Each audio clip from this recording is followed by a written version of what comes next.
7th renewal of the rivalry between Stanford and San Jose State. 7-3, and we're back with more in a moment.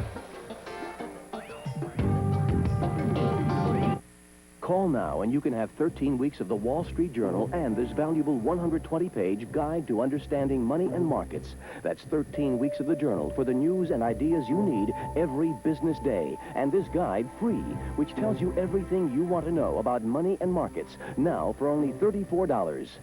Call toll-free 800-228-3600. Today's Wall Street Journal. Faster, tougher, smarter. Call 800-228-3600 now. Stanford Cardinal football, 1990. This season promises to be quite a year down on the farm, along with a chance to see the Cardinal take on Oregon State, San Jose State, USC, Washington, and Washington State. Season ticket holders can enjoy everything from the reunion of the Bow Boys and Jim Plunkett's induction into the Hall of Fame to the Pickle Family Circus and a special post-game concert featuring the Beach Boys. Stanford Cardinal football. This year, great football is just the beginning. Ron Barr along with Rod Gilmore as we get ready for second period action here in this 47th meeting between Stanford and San Jose State. Last year 40-33. Spartans win it, but over the decade they split the 10 games evenly, 5-5, and prior to that pretty much domination by Stanford. All but one of the games played here at Stanford Stadium. Ball at the 28-yard line. Lastly trying to sweep the left side, gets close to the down marker and out of bounds. He might have picked up one as Anthony Washington, the rover back, immediately recognized it as a run and a sweep and came up from the secondary. You know, Denny Green is going to try and get outside on these guys when they're running the stunts in the games and blitzing up front inside. And Denny Green is one of the more prominent coaches to play in this series. You know, over the years, Ron, we've had Bill Walsh, Jack Christensen, John Ralston, Dick Vermeil, and a host of other outstanding coaches perform in this South Bay showdown. John Volpe is the lone back to stays in and blocks, and again a little bit of a mix-up as he threw to the sideline toward McCaffrey, but McCaffrey never even turned around. That'll bring up a long third down play for Stanford. How would you like to be John Volpe? You're a backup running back behind Glenn Milburn, but you're a guy who is about to become the number 5 all-time leading rusher in Stanford history. Another thing, too, is against Washington State, he set the all-time record for single season or single game rushing. He had about 220 yards in that game, if my memory serves me correctly. It's very tough to play your final year with those kind of stats as a backup. And a little bit of a delay, and he gets it to McCaffrey, who picks up almost 12 yards, getting it to the 40-yard line, and good enough for the first down. Well, there we saw what Ed McCaffrey brings to this Stanford team. He can get outside on you, but he's not afraid to go over the middle. And here he runs in there with that big body of his and runs away from the defensive back and just reaches up and plucks the ball out of the sky. He's a big target for Jason Columbus in the middle of the field. He sure is at 6'5", 215 pounds. He can play just about anywhere he wants. Chris Walsh and Pinckney will be the wide receivers this time. And this is Vardell. Big bruising running back, bounces outside after getting hit twice and out of bounds. Chris Clark finally finishing him off. But Vardell at 6'2", 232 pounds. He had 2 touchdowns against UCLA. And he is the leading scorer for Stanford with 5 TDs on the year. Well, I think Tommy Vardell is the kind of guy that is really going to make the day tough for San Jose State. After San Jose State's linebackers and defensive linemen are blocked by the 300-pound lineman, they've got to try and tackle a guy who's 230 pounds. That wears you out after a while. Vardell and Roberts in the backfield this time. It's Vardell again. He slips 1 tackle. And then finally Anthony Washington is there. Well, he's a little bit upset because he knows that if he could have kept his footing there, he had a lot of green in front of him to the outside on the left sideline there, and he just couldn't quite keep his balance. Spencer Smith was the man who had the first shot at him, the defensive tackle, but he just jumped right out of his arms. 13:26 to go in the first half. 7-3 San Jose State over Stanford. 3rd and 5 at the 46.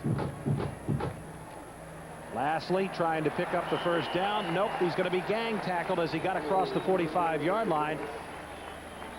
Veo Iffy leading the way. as the redshirt junior, who was born in England, was the first man to make contact.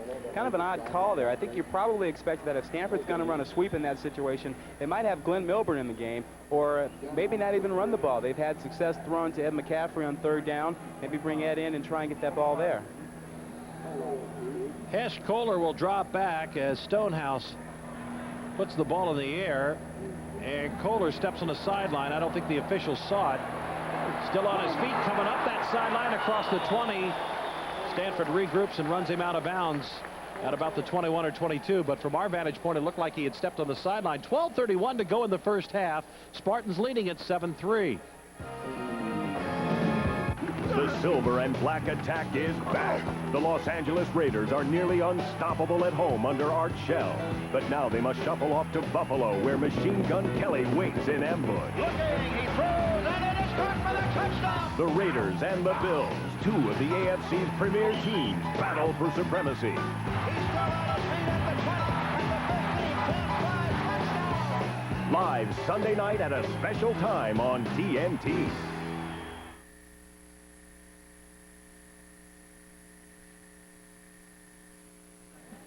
Let's take a look at it once again and see if Kohler does step on the sideline or not.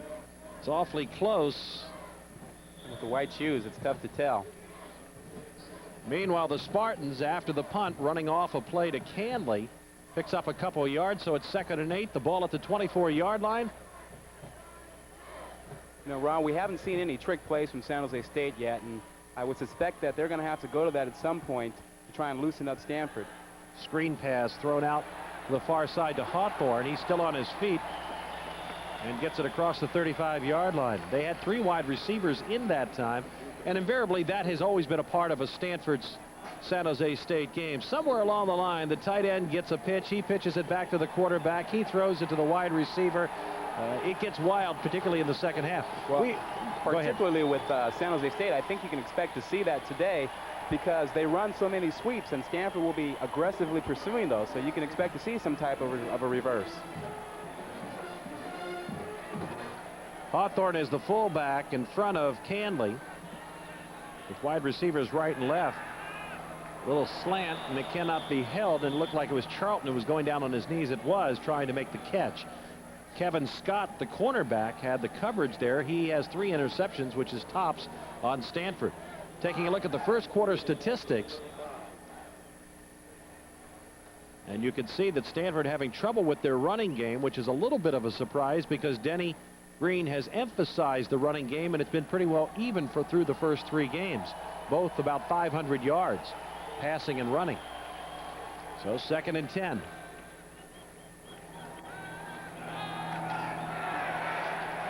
And you're not going to pick up much as you try to go up against that big defensive line of the Cardinal.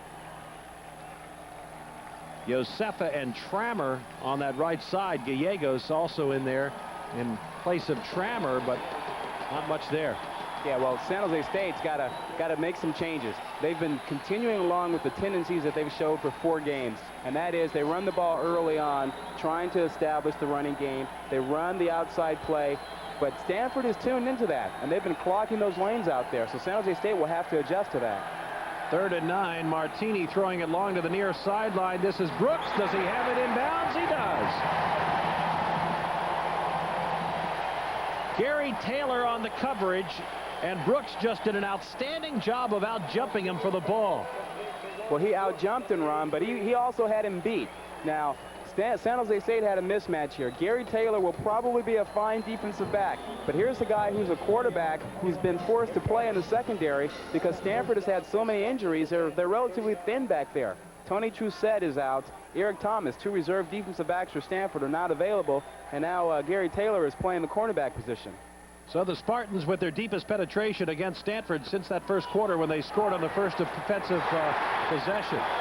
And it's the tight end, Bryce Burnett, somebody they don't go to a lot. He has 6 receptions, and when I say that, the tight end has not been a major factor in the Spartan offense in recent years. Last year, all they had were 3 receptions, and the year before that, just 1, and so far this season, they have already 8 catches. Well, that was a wonderful adjustment. What San Jose State did was they ran cross motion and got John Otani in a one-on-one situation with the tight end. And Otani is an inside linebacker who should not be covering a tight end.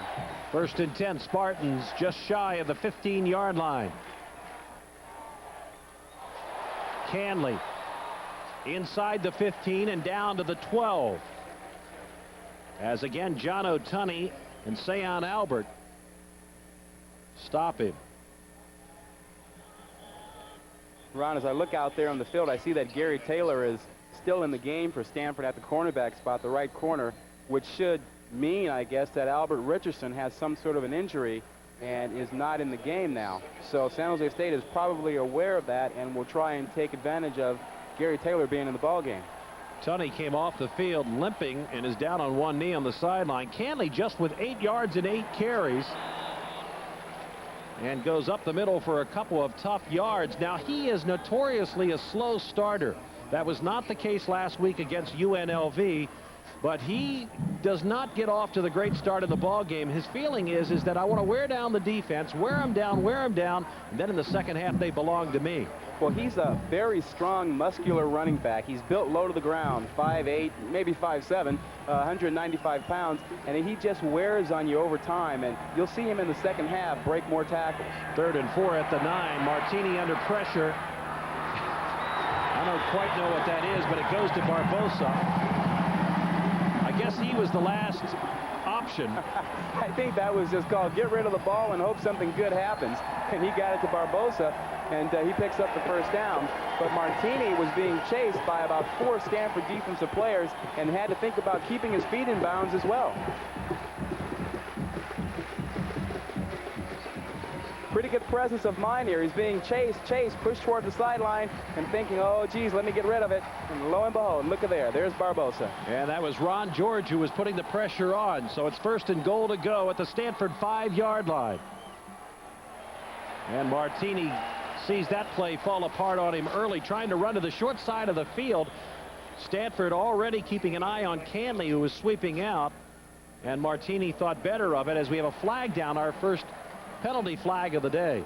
Well, I'm sure that Terry Shea is going to let Martini know that when they run that option, they intend for Canley to get that ball. They do not want Martini trying to turn the ball up the field and picking up yardage, because he won't last too long as a quarterback with that. Rod, the defensive coordinator for Stanford, Willie Shaw, I think made a comment that was very appropriate about this Stanford team. Right. He said that college football is a junior-senior sport. And for sophomores to get to the point. 5-yard penalty against the defense, half the distance to the goal, first down over. So it was a face mask penalty, half the distance to the goal. Right. Well, college players have to mature physically and emotionally, and Willie Shaw believes that you don't really do that until you're a junior or senior. And San Jose State has a number of juniors and seniors with all the junior college transfers. This is Canley trying to get to the goal line, cannot do it as he is stacked up off the right side. Pierce gets credit for the initial contact. And the ball is going to be at the line of scrimmage, so it'll be 2nd and goal to go from about the 2-yard line. Might have picked up a couple of inches. Now they are working just inside the left hash mark. They send one wide receiver. Charlton out to the right. This will be Canley. He fumbles the ball. Stanford recovers, and it's a touchback. Dave Garnett recovered the fumble, and I'm not sure who put the hit on him and made him give it up. I can't tell. It might have been Kevin Puck with Garnett picking it up. Kevin Puck may have gotten his hand or his helmet in there to cause that fumble, but Stanford plays tough goal line defense. We saw that against Colorado when they shut them down for 4 straight plays, it appears. And there, Puck gets his head in there, knocks the ball loose, and Garnett's in the right place at the right time, and Stanford dodged a major bullet there. Dave Garnett with the recovered fumble in the end zone, and Stanford gets the ball out at the 20-yard line with 8:03 to go in the first half, with the Cardinal trailing by a score of 7-3. It's got to be a tremendous lift for the Stanford offense to know that their defense can come up with a big play, and that might give Stanford a little bit of momentum now. And down goes Columbus, sacked for the third time. That time, Milburn did a very bad job of blocking Mike Shalaba. It was just kind of one of those brush blocks, and I don't think he was going out in a pass pattern, but watch it. Well, at 5'9", Milburn is not going to make too many great blocks, but you know, Milburn's from Oklahoma, and those guys like to cut rushers. Now, in this situation, Glenn has got to stand up there and take that linebacker on. Either that or he's got to release so the linebacker will not blitz. Or at least slow him up. 2nd and 15. Underneath to Vardell, wide open across the 25. And he is going to pick up about 13 of the 15 yards. Hesh Kohler and Chris Clark. Clark made a pretty good hit on a pretty big guy. Clark's kind of an undersized inside linebacker. He's only 5'11", 215 pounds, and he was taking on, you know, 6'2", 230-pound Tommy Vardell. So Chris Clark had his hands full there, but made a good stop. The name Hesh, a very unusual name, but we're told it means respected young warrior. In Swahili, that is. Wonder what Ron Barr means in Swahili. You don't want to know. 3rd and a long 2. McCaffrey is open and overthrown. Charles Thomas was the deep man, and Kohler was coming over to help out. So it'll be 4th and 2. On comes Stonehouse. Ron, it appeared to me that Jason got rid of that ball just a little bit sooner than he wanted to, and he was hoping that Ed would notice that and make the adjustment in his route and get out there in a hurry.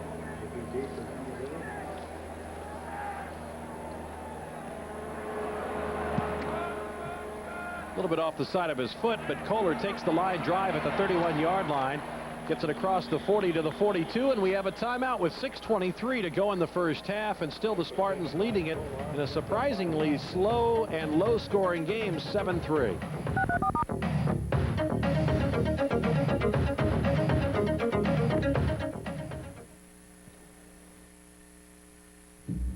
You wouldn't want us to show you 3-day-old Janice Thompson, so instead, we're showing you her lungs. You see, Janice was born with what's known as low birth weight. She was only 1.5 pounds. Because Janice's mother didn't know that getting pregnant was any reason to see a doctor. Janice sees lots of doctors now. A message from the March of Dimes. Follow the Stanford Cardinal on PSN. This week and every week, the Stanford Sports Magazine reviews and previews the Cardinal with football coach Denny Green and with basketball coach Mike Montgomery. Catch it only on PSN. The Pacific Sports Network brings you the best in local, national, and international sports action. Tune in today and every day to PSN.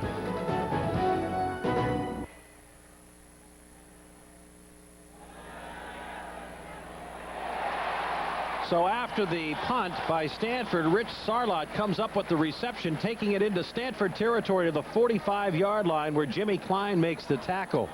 Sarlott coming from the famed Sarlott family, Bob Sarlott, the comedian in the Bay Area, and that's only his 2nd reception. I haven't seen Bob Sarlett's act, have you? I have. He was on Sports Byline one night. I missed that one. Okay, 1st and 10 at the Stanford 45-yard line. And they give it to the up back, the fullback Barbosa. And he just leans forward for a couple of yards. Well, Ron, with the last 2 plays, we've seen San Jose State make some adjustments. We saw them throw on 1st down to pick up the 1st down to Sarlott. And then on this last play, they didn't give it to Hanley. What they did was they ran sort of a little misdirection play to Barbosa, trying to hit something quickly to kind of temper Stanford's aggressiveness. I'm a little bit surprised they haven't tried to go to Bobby Blackman. He is their #1 receiver with 19 catches, but he has not been a factor today. That is Blackman in motion. And just as we say it, he comes up with his first reception. Well, usually when you talk about a guy, something bad happens. This time something good happened for Bobby Blackman, and maybe they have us wired or something down there. But they were looking for Blackman all the way on that play. And as you said, he is their leading receiver, runs good routes, has good hands, makes a fine catch here, turns it up the field, beating Twan Van Lee down the sideline a bit. Twan Van Lee, a real hard hitter in the mold of a Ronnie Lott. Blackman with those great strides. He had 2 touchdowns against UNLV last week. There you see him going in motion. One-on-one. Caught. Touchdown, Spartans. And it's going to be Byron Jackson.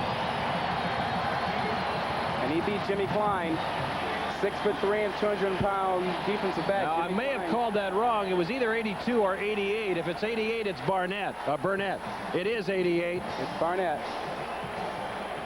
And he just gets in the end zone there. Jimmy Klein was not in real bad position on that play, but he looked back for the ball. And when he gets to the sideline, he'll be yelled at. They'll tell him, keep running, catch up to the guy.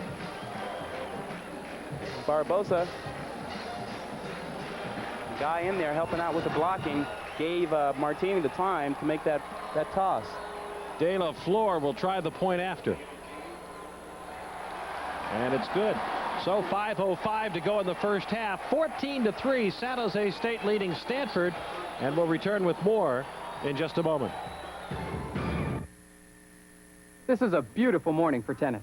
Of course, any morning's beautiful if you're on the court. We'll be playing in a minute. Can hardly wait. The running, the hitting, the rhythms. I don't know. You just feel so good inside playing.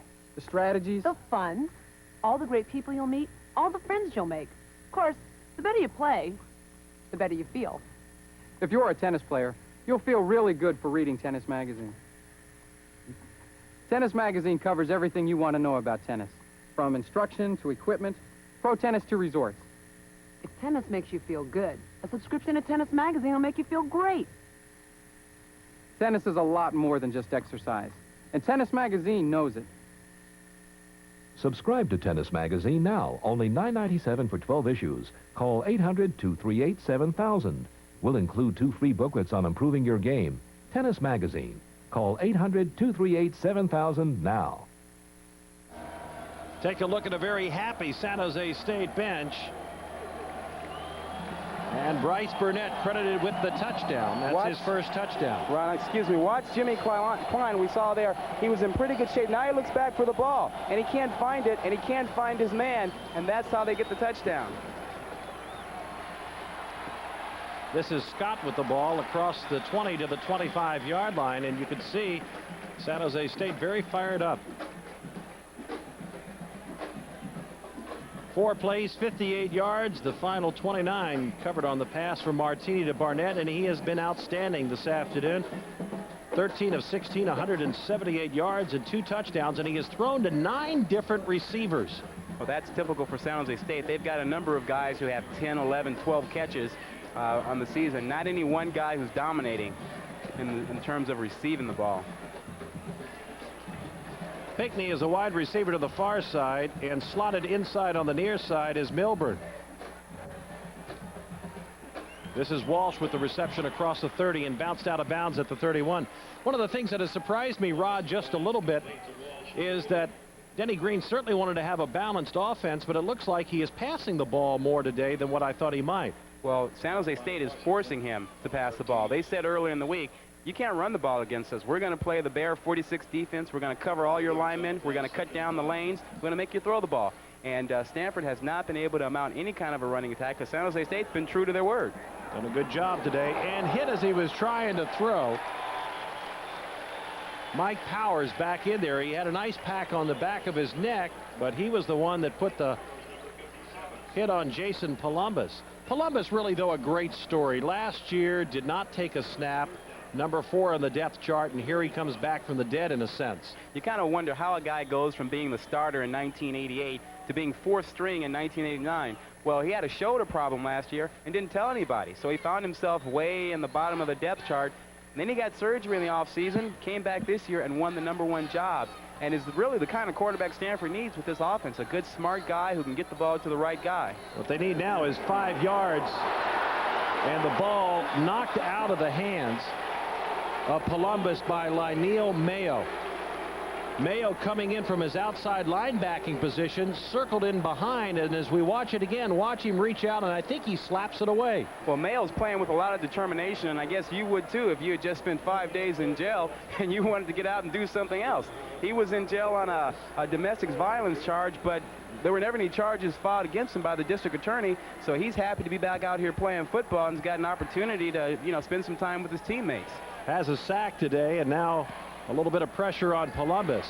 Kolar backtracking is going to watch it go out of bounds inside the 10 at the 4-yard line. That has got to bring a smile to the face of Denny Green. I'll tell you what, I like this kid's foot. He can really pump that ball, and he gets good extension. As you watch him kick, he just gets full extension of the leg. Well, he was a highly recruited punter for Stanford, and they were really pleased to get him. He's an outstanding kicker, but I think what you're going to find is that as happy as he is, Terry Shea is going to be very upset at Kohler for letting that ball hit the ground. 64-yard punt. And the Spartans, who lead it by a score of 14-3 with 4:38 to go in the first half, will start at their own 4-yard line. Barbosa and Canley will be in the backfield when they break the huddle.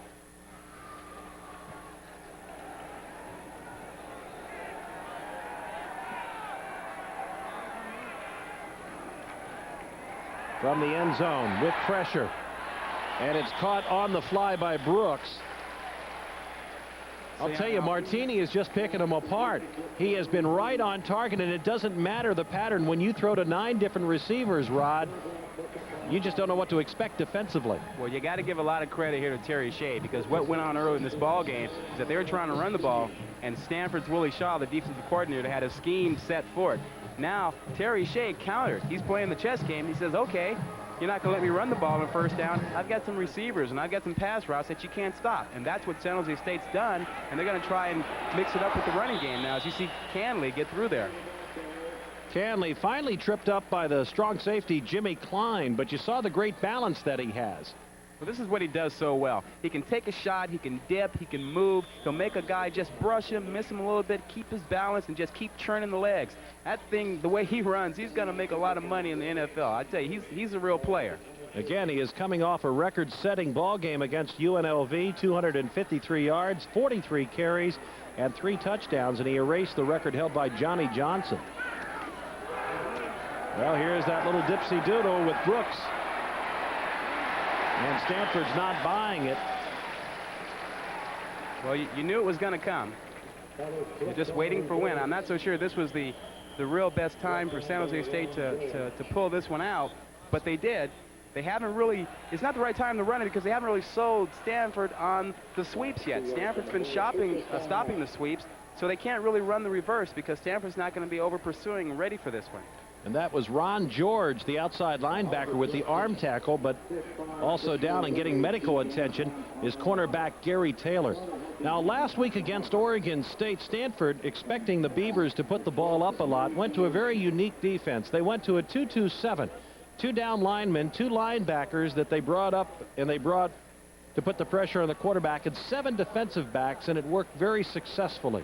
Well, what Stanford was thinking about was that, they weren't really getting enough of a push on Maddox, the quarterback for UCLA, in that 32-31 ball game Stanford lost. So they figured if their down linemen weren't putting enough pressure on the quarterback, hey, bring in some more linebackers with a little bit more speed and bring in some more defensive backs. Maybe you can get pressure that way, and you can play man-to-man and cover people all over the field.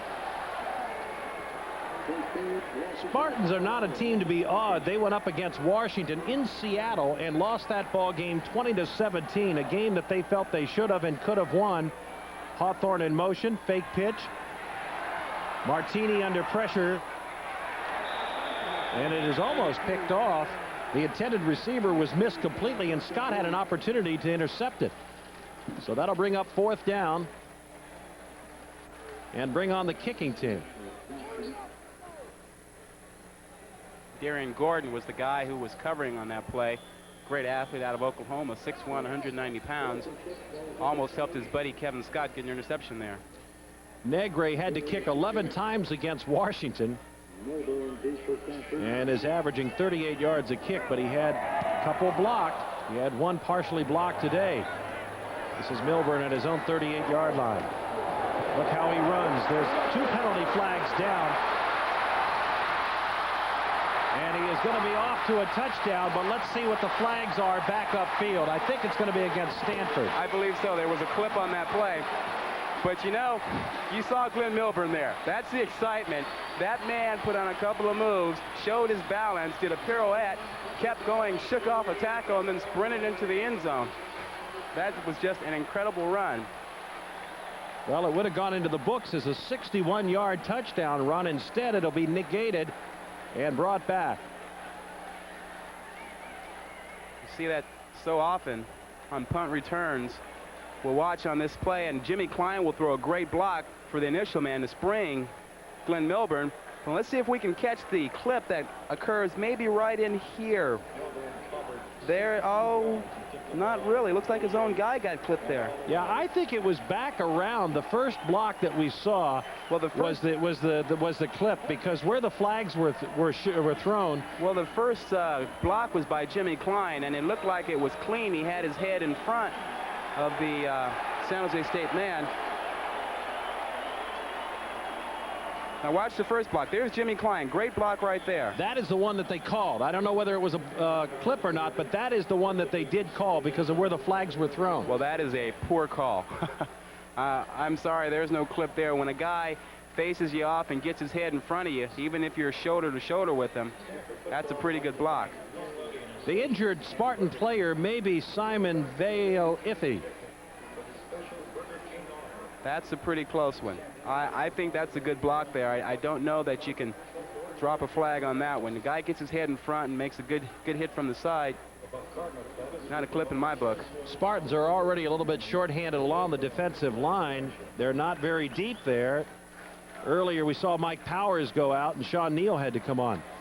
I'd like to invite you to join us for the Cal Sports Magazine and the Stanford Sports Magazine as we provide inside scoops on the two Bay Area Pac-10 teams in the race to the Rose Bowl. That's Wednesday. Stanford Magazine at 8, followed by the Cal Magazine at 8:30. Then the show's replay on Friday night. So check your local listings for the Friday night times. And we sense that this may be a very serious injury because the medical team has been out there a very long time. And it may be Mike Powers instead of Veo-Iffy. We don't have a clear shot of the number. You know, it's very tough on special teams play, Ron. You see a lot of guys get hurt in that situation because it's very difficult to find where the blockers are, where you're going to get the attack from. So, you know, coaches yell at you to have your head on a swivel. They want you to look around and try and find out who's going to block you. And at that time, Powers, I don't believe, had any idea that Jimmy Klein was sitting there waiting for him. And as he turned around there, he really took a pretty good shot.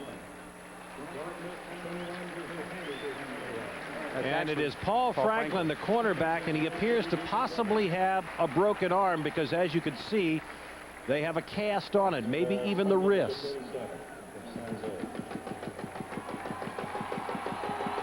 So that's why they were taking the time. Already with Eddie Thomas out because Franklin was replacing him. Let's see if Stanford starts to go after the cornerbacks a little bit. Vardell and Lastly on 1st and 10 at the Stanford 30-yard line. They trail at 14-3, coming up on 3 minutes to go in the first half. Little shuffle pass goes to the tight end. This is Paul Nickel. Pretty good resourceful play by Jason Columbus. He called an audible initially, thinking that San Jose State was blitzing, but San Jose State deked them. They weren't blitzing. What they did was they fell off and played a 3-deep zone, and so he found himself not with the receiver, so he had to just shovel it off there. Pickup of 8 yards on the play will make it 2nd and 2nd and 2. With Vardell and Milburn, but this is Nickel, the tight end, in motion. And they run behind his block, trying to pick up the first down, and depending upon where they spot it, they should have it. Veo-Iffy makes the tackle, along with the nose guard, Bob Bleish. Veo-Iffy is a very quick and fast defensive lineman. He's not a real big guy, not tall anyway. He's only 6'2", about 260 pounds, and he's got real good speed for a guy that size. And that time he was able to use his quickness to knife in there and constrict that running line. Notre Dame, who the Cardinal will be taking on next week in South Bend, a winner this afternoon over Purdue, 37-11. And you certainly do not want to go into South Bend with a record of 1-3. Well, I know that Denny Green was incredibly concerned about this ball game today for a couple of reasons. Reset the game clock to 2:11. 2:11. They're changing the time on the clock from 2:07 to 2:11. But anyway, Ron, Denny Green was incredibly concerned about playing San Jose State because, number one, they do play Notre Dame next week. But secondly, this is the week that Stanford started classes.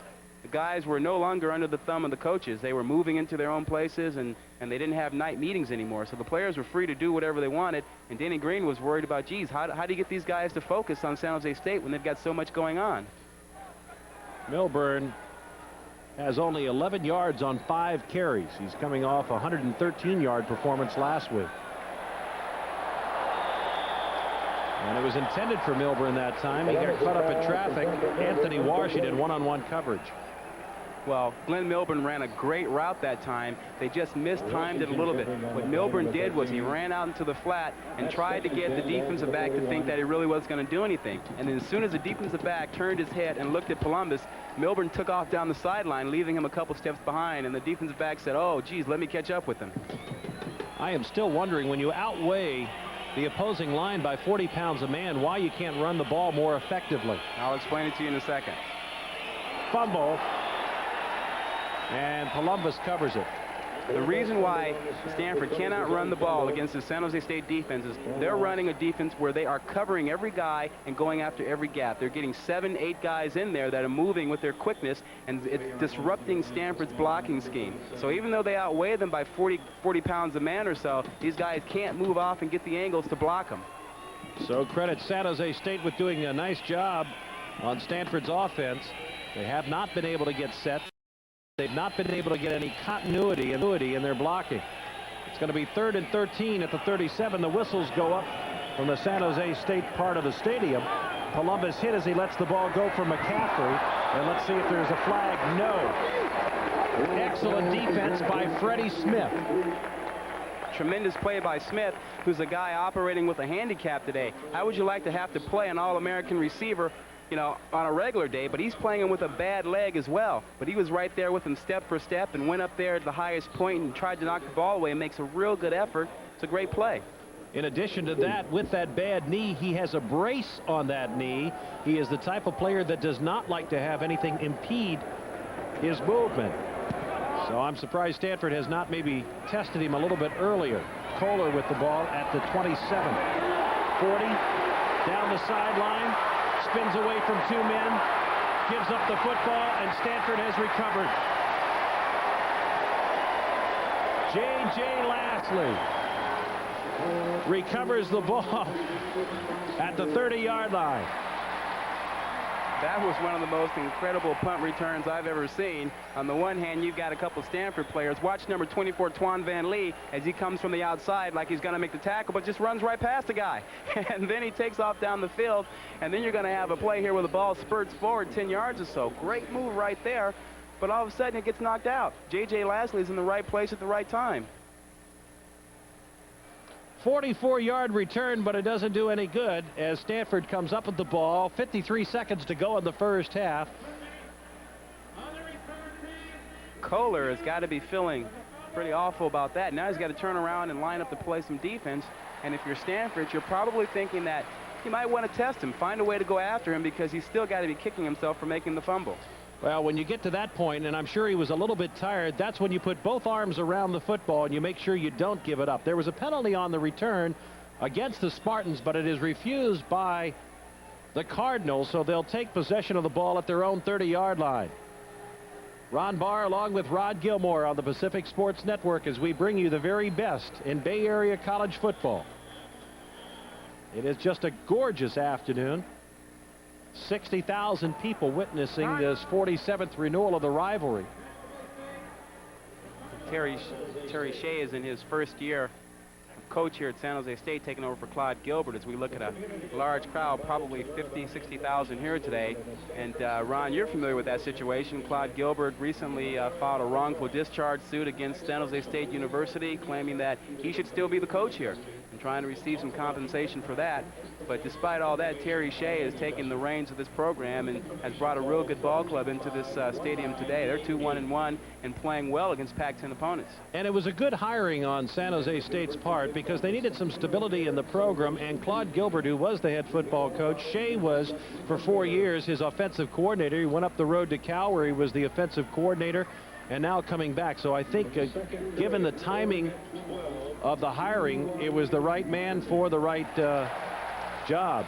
PSN has expanded its weekend hours with sports action beginning at 8 a.m. on both Saturdays and Sundays. Be sure to catch the best of Bay Area sports every day on the Pacific Sports Network.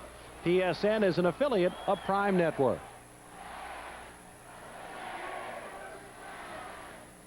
You know, if San Jose State can hang on here in this last 53 seconds and go into the locker room up 14-3, they'll be in real good shape. They'll be able to know that they've come out and really dominated Stanford, that they've disrupted Stanford's running game, something that's been real important to Denny Green. They've been able to average 175 yards a game, but they're not doing it today. So San Jose State's got to feel like they're in real good position. They've just got to hang on here for 53 seconds to end the first half. 3 wide receivers, McCaffrey in motion. And it goes to Milburn in the middle. And he gets across the 45-yard line. Picks up 16 yards on the play. Clock stops with the first down in college football, so Stanford still has 45 seconds to go here. Milburn stopped by Thomas, number 2. Milburn and Charlie Young split behind Columbus. Both go out on the pattern, and again they get it to Milburn, 40-yard line. Looking for a block, gets it, 30-yard line. And inside the 30 at the 28, 31 seconds. They'll have to stop the clock again to move the chains. Now, you sat up here for a number of years and watched Darren Nelson do things like that in the open field. Make a guy miss and then break a tackle and go for another 20 yards. I'll tell you about Darren Nelson in a moment. 1st and 10, the ball at the Spartan 46-yard line. And down immediately to stop the clock is Columbus.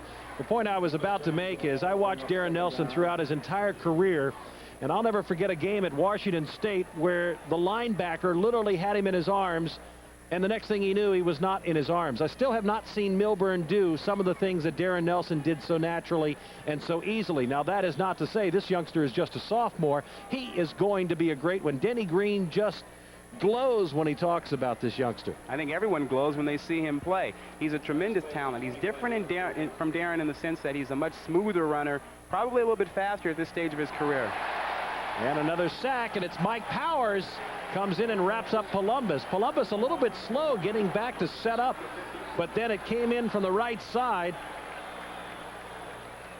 And Brian Cassidy, the freshman, is at guard. Bob Whitfield, the preseason All-American, is at left tackle. But when you get down inside the opponent's 35-yard line, the last thing you want is a sack. But as you can see there, Jason had absolutely no opportunity to get rid of that ball. Ideally, you'd like for your quarterback to throw it away and not get the sack, but as soon as Jason got back 5 steps, he was pounced on. Another timeout taken. We're very happy that a tape of today's ball game will be sent to the men and women serving our country in the Middle East. And we hope that they're enjoying one of the fine traditions in college football, San Jose State against Stanford. By the way, I know you're good friends with Darren Nelson. I'm going to tell him what you said. I've told Darren myself that, you know, I think his days were over. This guy's going to shatter a lot of his records. He'll probably call me collect the next time. You mean he doesn't always? Oh, my. Well, Stanford is still in position here. They've got a 3rd down. About 17 yards to go. It's going to be a little bit tough, but if they can pick up, 10 yards or so, they've got a shot where Hopkins could probably make an attempt at a field goal. Now, he has kicked a 49er this year. Kick the 49er or kick the 49-yarder? San Jose State now 5 sacks, 42 yards. And we're going to have 4 wide receivers, make it 3 now, as one of the players ran off the field. down the sideline toward McCaffrey, and it's intercepted. I can't figure that one out at all. Well, that was a misread on Jason's part. He thought he had man-to-man coverage. Chris Thomas was back there, the nickel back. It was not man-to-man coverage. He was playing a zone defense, and he was looking at Jason all the way, and Jason threw the ball anyway. And watch, McCaffrey is not looking back. He just now turns around to find the ball. Thomas has an easy interception. He knew where the ball was, and McCaffrey did not. It looked like McCaffrey was trying to get free, and the ball was just underthrown. Does that say something about Columbus's arm? Well, that has been a question. A lot of people have wondered if Jason has the ability to throw deep. And I've seen him play a couple ball games, and I don't believe he is a power quarterback. He's not going to throw the ball down the field that often for you. You don't want him to throw against a 3 deep or a 2 deep, but he can certainly throw the ball down the field against the right kind of coverage, and that was the wrong coverage. As you saw, Martini went down to one knee to kill off the time, and we have come to the end of the first half of this 47th meeting between Stanford and San Jose State. It's the Spartans on a couple of touchdown passes leading at 14-3. We'll be back with more in just a moment.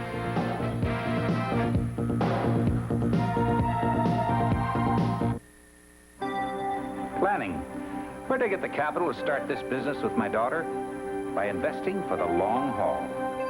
And forget full commission brokers. I called Charles Schwab. Munis, mutual funds, blue chips, and I saved plenty with Schwab's low commissions. Every day I tell my daughter, think long term. Make your own decisions. Be your own man. Choices. Dad's conservative, and that's okay, but I'm after high return. At Schwab, I can be aggressive. I just bought some high-growth mutual funds and an undervalued stock I know will take off, all by computer and at Schwab's low commissions. Dad says, plan ahead, get there first. Maybe that's why my name's on the door first. For a free Schwab Fact Kit, call toll-free 800-445-7300. That's 800-445-7300. We give you more ways to succeed.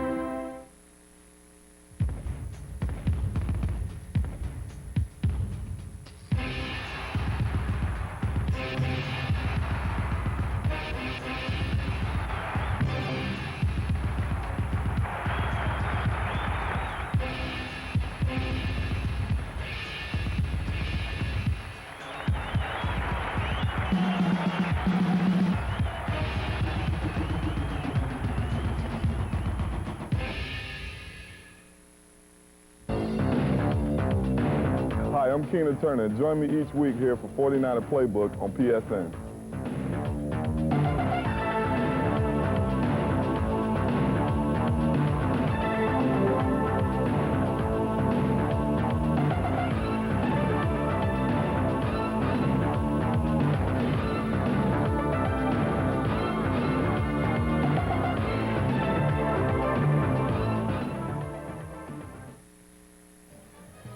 Ron Barr along with Rod Gilmore back here at Stanford Stadium on a beautiful afternoon. 60,000 people watching today's ball game, and it's awfully hot down on the field. And we also understand in the stands as well, as some people have had some heat problems and have had to go out and seek some shade underneath the stadium.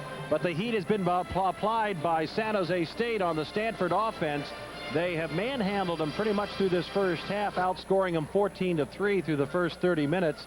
And I think what you said about the gambling type of defense, that is just something that a very young Stanford team is not comfortable with handling. Well, it hasn't been a surprise for Stanford. They knew that San Jose State would come in with their blitzing team, and what that blitz has done is made it very difficult. As we look at the first touchdown here, Martini, on the other hand, has had time all day to throw the ball, and he finds Brooks in the corner of the end zone, a 14-yard touchdown pass, which gave San Jose State a 7-0 lead. And as you see, Albert Richardson there pulls up a little bit lame at the end of the play, and he missed an awful lot of the remainder of the first half. Stanford did come back to score on a field goal of 37 yards by Hopkins to cut it to 7-3. But then in the second quarter, again, it was San Jose State on a second chance opportunity at the end zone. This time they connect with the tight end Burnett, one-on-one coverage, and you see what the result was. He beat Jimmy Klein, and you have to credit Terry Shea with making a great call. He went away from his tendency, which was to run the ball early in the downs and then turn around and throw. But this time he went to Burnett early on and got man-to-man coverage, and it was an easy touchdown. And it could be 21-3, but Canley on a sweep was hit at the 2-yard line, gave up the ball, and it was recovered by Stanford in the end zone, so that saved a touchdown. Exactly. Stanford is very lucky to be in this ball game. They really haven't mounted much of attack on the ground because San Jose State has been bringing so many guys on their blitz, disrupting the blocking scheme up front. It's sort of like watching a heavyweight boxer go up against someone like Sugar Ray. San Jose State is beating Stanford to the punch on the line of scrimmage, and that's why they've disrupted the running game, and Stanford hasn't really amounted that much through the air. It's been Glenn Milburn on a couple of pass receptions and Ed McCaffrey for a couple, but that's been about it. Milburn 113 yards last week against Oregon State, 100 of those coming in the first half alone. And for Spartan and Cardinal fans, I got to tell you something. You're going to like what you're going to see from both these schools and teams in years to come, because they are young, they are building their programs. And Terry Shea, it's interesting in talking to Terry Shea as well as Denny Green, they both talked about the same thing, establishing a proper attitude. Exactly, and it's so important. Denny Green talks so much about leadership. He wants guys to be in the forefront, to make decisions, and that is something that, you know, one of his assistants, Willie Shaw, believes that players don't really acquire until they're juniors or seniors, when they've matured emotionally and physically, and they're ready to step up and say, I'm responsible, I'll make the decision on things. And San Jose State has sort of taken the same approach, and that's what Terry Shea talks about, leadership and being responsible. And his players have exhibited some leadership today out there on the field on a couple of big plays that put them ahead 14-3. Well, this series, this rivalry has always been noted for unusualness. And we already had that in the first half on a Stanford punt that was corralled by Hesh Kolar, and he had a magnificent run. We'll watch it once again. Well, he gets to the sideline and gets by a couple of guys, and then, like every defensive back, you want to run with the ball, right? You know, you think you know what you're doing, and coaches tell you, nah, just protect the ball. But a defensive back's dream is to score. He thought he was getting close enough to the end zone, and he didn't protect the ball, and it spurts out, and J.J. Lastly recovers it. Well, all defensive backs fall in love with their style, and the run was nice, but you got to also finish it off. And he was not able to. I think he just got tired, it looked like it, and somebody got a helmet on him. Well, like I said, every defensive back is a frustrated running back, or he was a running back in high school or something, and you're supposed to have pretty decent hands as a running back, and most DBs don't, you know. We will take a break here on a beautiful fall afternoon here at Stanford Stadium, and we'll return with more of our halftime activities. 14-3, Spartans leading it. The silver and black attack is back. The Los Angeles Raiders are nearly unstoppable at home under Art Shell. But now they must shuffle off to Buffalo, where Machine Gun Kelly waits in ambush. Looking, he throws, and it is caught for the touchdown. The Raiders and the Bills, two of the AFC's premier teams, battle for supremacy.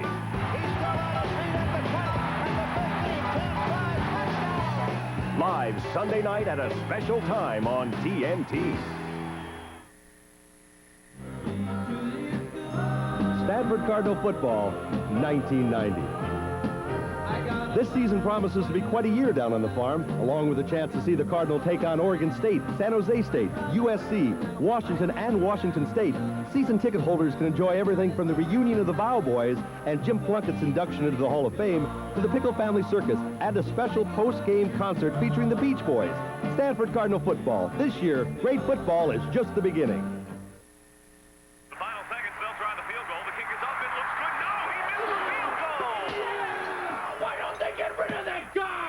Frustrated football fans, are you tired of your team not performing up to par? Ever wish you could pick the team? Dial 1-900-446-8326 for 900 fantasy football, and your troubles are over. Now, you create your own team by drafting professional football players, and if your players do well, you do well, and you're only charged $2 a minute for the call. Now, at the end of the week, the owner with the team who compiles the most points wins $1,000! Check the results of your team by dialing 1-900-446-8326, and at the end of the season, if you are the owner of the team with the most points, you win $10,000! During the season, if you're not satisfied with any of your players, you're not stuck with them. Trade them! Get rid of them! 900 fantasy football, where you are the coach. Remember, $10,000! 1-900-446-8326. That's all it takes. What are you waiting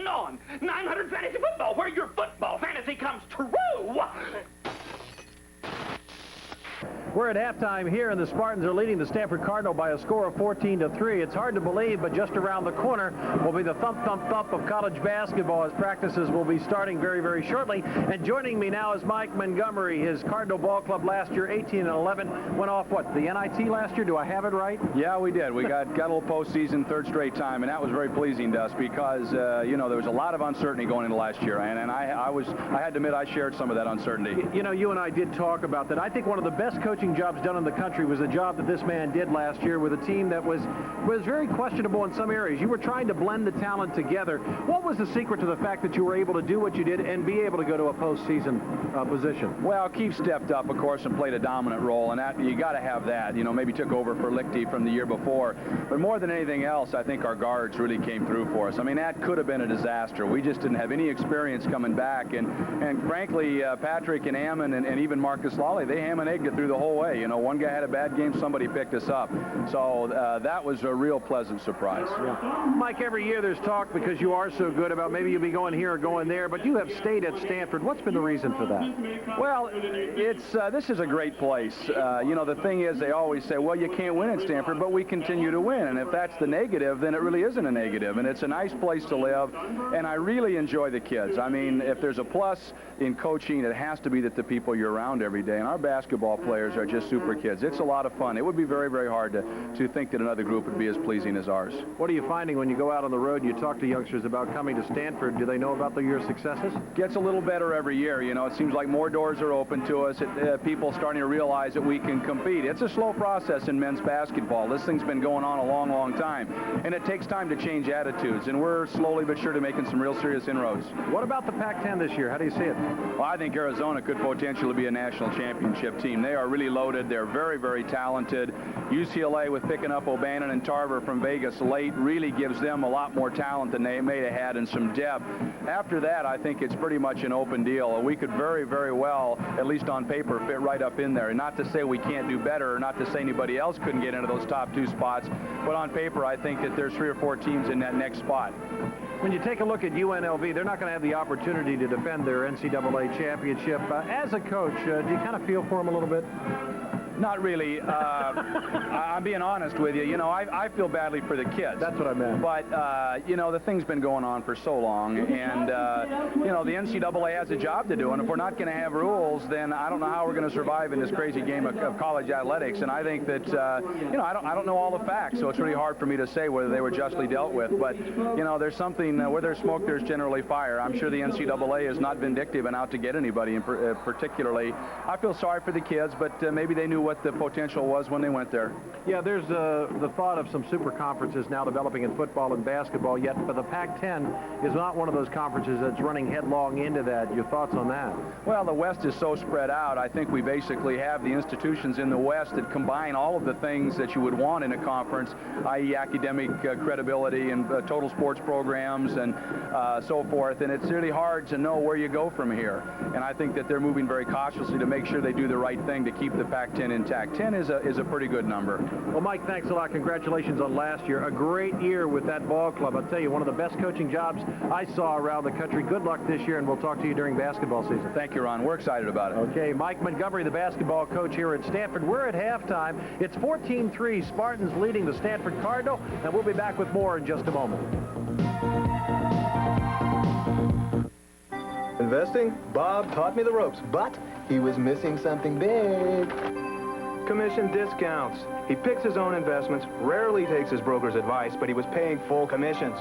So, market rookie that I am, I tell him how much I save at Charles Schwab, and now he's got Schwab on speed dial. Bob may not need investment advice, but he could sure use help with those chopsticks. Advantages. We both have Schwab accounts, but I've got the edge. We both have Schwab One, the brokerage account with free checking. Both save on commissions, and both earn income between investments. My old broker charged $80 for an account with checking. At Schwab, we pay SIP.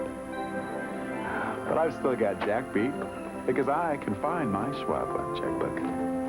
For a free Schwab Fact Kit, call toll-free 800-624-3800. That's 800-624-3800. We give you more ways to succeed.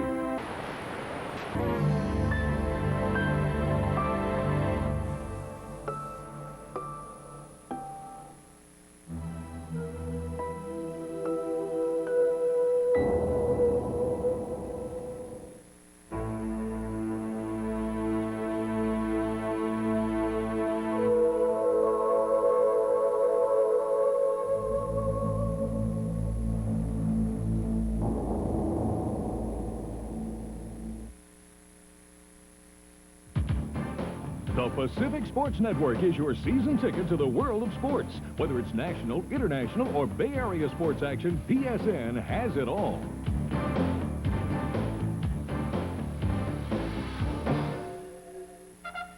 You're watching the finest in Bay Area sports on the Pacific Sports Network.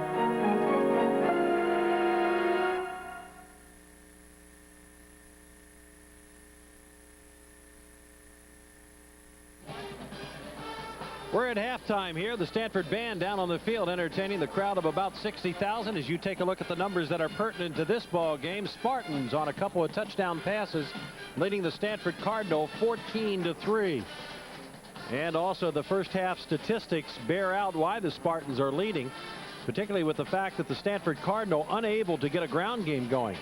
As you can see, the first downs are really kind of spread out. San Jose State has moved for 12 first downs and Stanford only 5. But look at the rushing category. Stanford -10.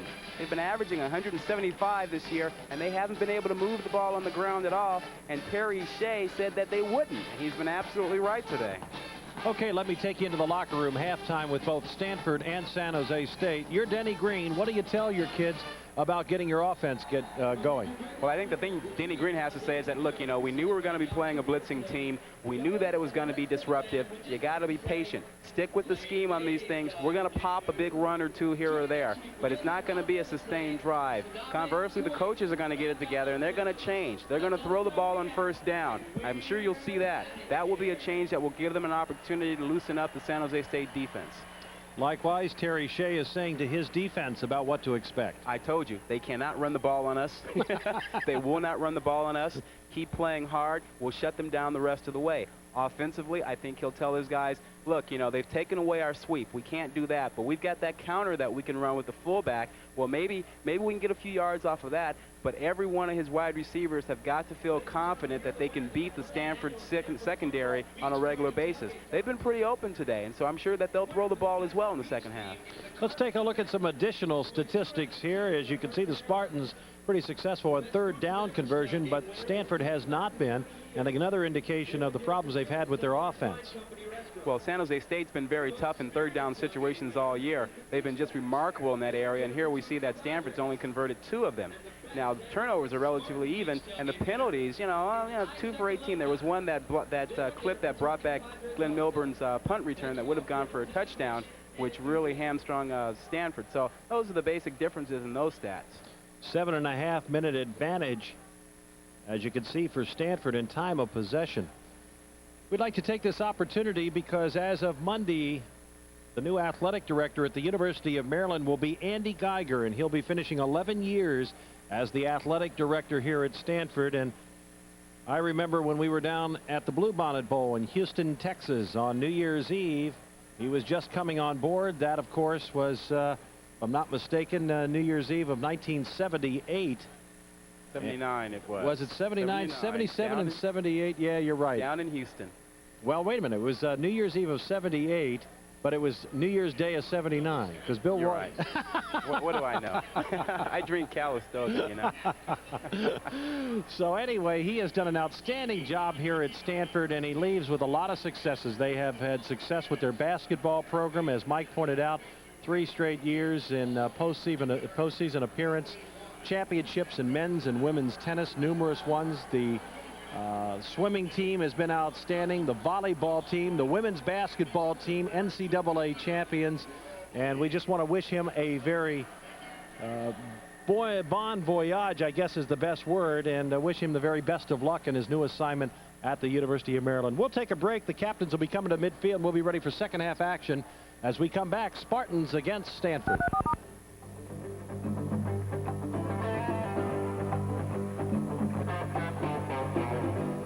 I need to know who's news and what's news in business quickly every day.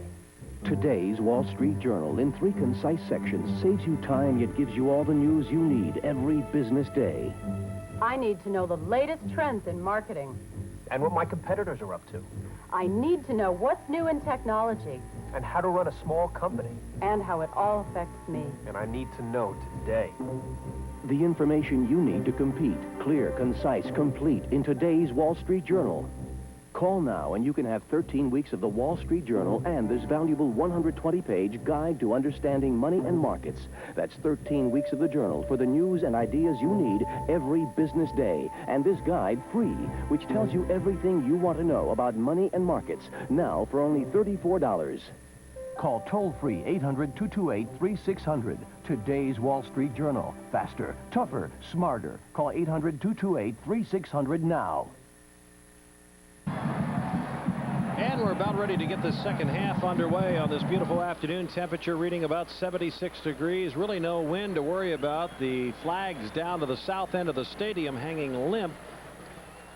So that will not be a factor here in the second half. And if you take a look at the two scoring drives that the Spartans have had, Rod, neither one of them very long and not really sustained, because in San Jose State's first scoring drive of 45 yards, they did it in 6 plays.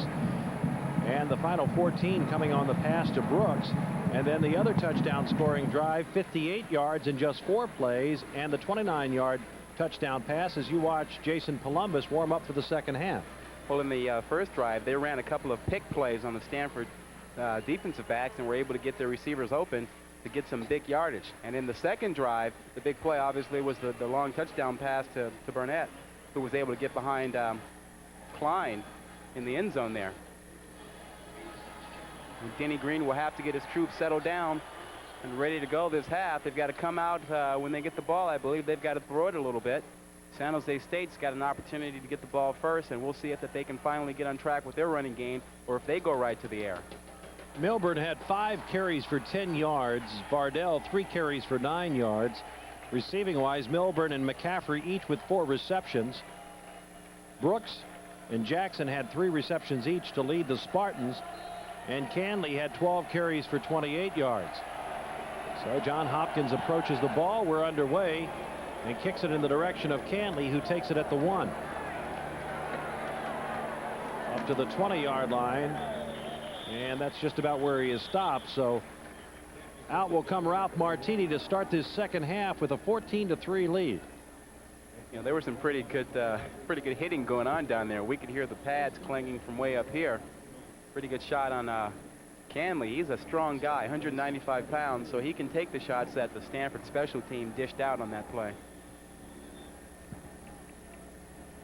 Avila, Rembus, and Batson. And now it's Borkowski at right tackle.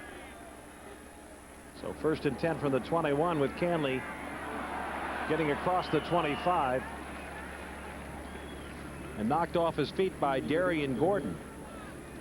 Darian Gordon has stepped in for Albert Richardson, who apparently is injured. I don't know what the injury is, but Darian Gordon is a former wide receiver that's been moved to defensive back, and he made the tackle on Canley on that play. And San Jose State went back to the sweep that time and got 8 yards out of it, 7 yards I believe it is, and that'll give them a chance to try and run the counter plays off that to kind of keep Stanford off balance. 2 wide receivers to the near side, 3 overall, and that's Blackman in motion on 2nd and 3rd. And this is Barbosa down the sideline at the 20, 10, touchdown.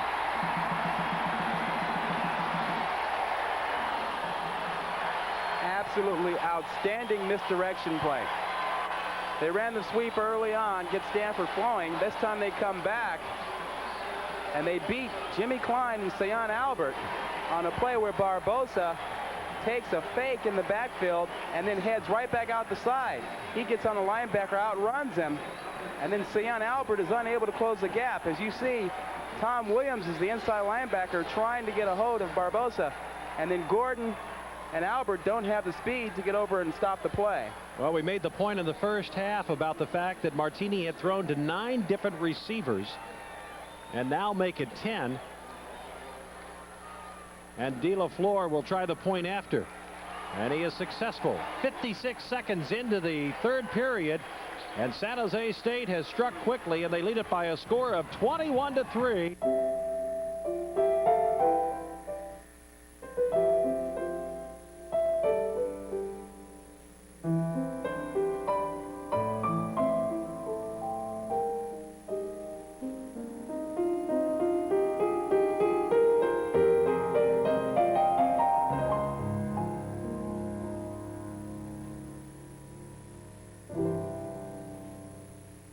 2-yard touchdown pass from Martini to Barbosa has put the Spartans up 21-3. Now watch the fake there. You saw the fake to Canley. On the previous play, San Jose State ran a sweep and they got 7 or 8 yards out of it to Canley. Stanford was looking for Canley. They faked the ball to him. Williams steps up thinking about Canley, and then Barbosa goes by him down the sideline. Easy touchdown. That's right, Martini, you did it. Really should have been no surprise because Barbosa has 7 receptions. That was his 7th. As you take a look, just 2 plays. Didn't take very much time. Just 56 seconds. Milburn and Scott will drop back to receive the kickoff, setting up at the 5-yard line.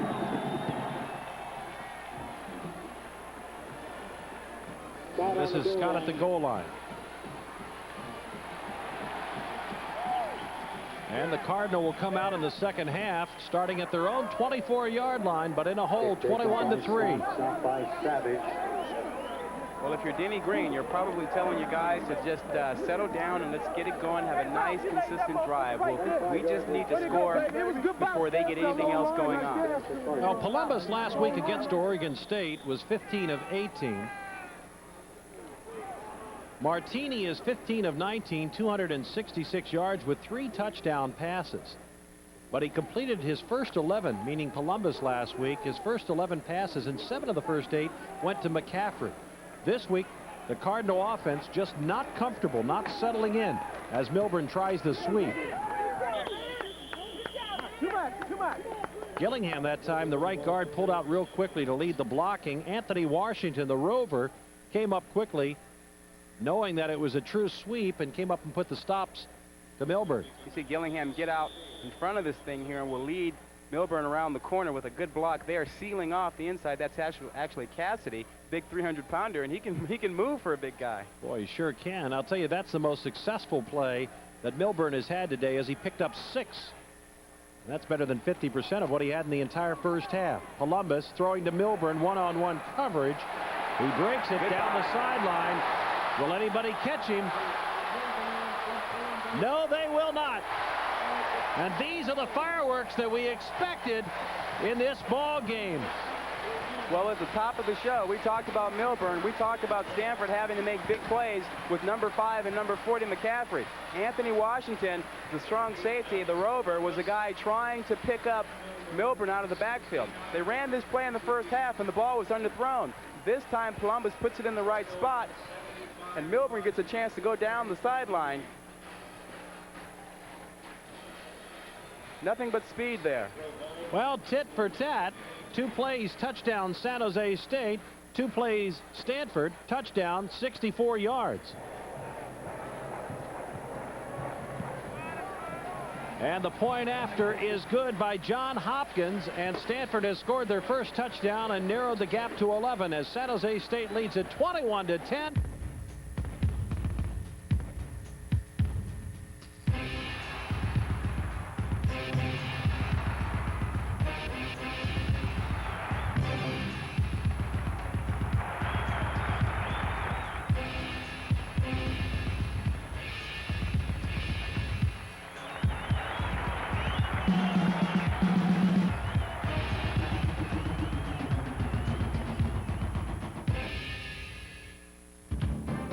The Pacific Sports Network is your season ticket to the world of sports. Whether it's national, international, or Bay Area sports action, PSN has it all.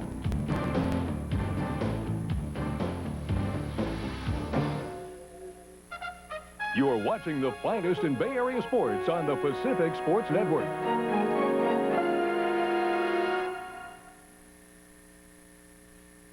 Well, there is Glenn Milburn on the sideline, and that time he did look a little bit like Darren Nelson, Rod. Right. When you bring guys and try to put pressure on the quarterback, you leave one-on-one coverage. And Anthony Washington, who has a bruised quad, has no business trying to stay with Glenn Milburn when he's injured, let alone maybe even when he's healthy. And Milburn's got too much speed for him there. Milburn, 5 catches, 133 yards, a touchdown, and 69 just on that one play. Hopkins with the high kick. Canley with the return. Fumble. Stanford looks like they've recovered, and yes, they have. second fumble by Canley today, and both could turn out to be costly. Herbie Berry on the recovery. Ron, this is what a Glenn Milburn does for the team. When you're in a situation where you may even be out of the ball game, a chance that you'll be blown out, you get an impact player who makes a big play for you. It inspires everyone else to raise their level of performance, and now Stanford is back in the ball game. They come down on the kickoff, big hit. Guys are scrambling to get after the ball. Look, 3, 4 jerseys, guys fighting among each other to pick it up. Herbie Berry gets it. Stanford's right back in position to score again. Well, something that Canley is going to have to learn, and that is that when it starts to shut down on him, he's going to have to cover up the ball. At the 23-yard line, 1st and 10 for the Cardinal. Columbus with the time. McCaffrey in the middle, and he is down at the 1. And now it's San Jose State, which looks confused on defense. They are reeling a little bit, and Columbus is hurt. What happened on that play? McCaffrey found single coverage, faked an outside route, came back to the inside, picks up the ball and splits 2 guys. And as Columbus released the ball, he took a shot on his hip, and he was clutching it after the play, and he may be in trouble. Wide open as McCaffrey comes back down the center of the field there, ran away from the outside cornerback on that play. And what happens usually is when teams cannot play man-to-man, then they'll go to a zone defense, and McCaffrey was right where nobody was. Vardell piles in, giving 6 points and probably a 9.5 for style. Yeah, I didn't know Vardell could leap like that. He leaped over the whole pile.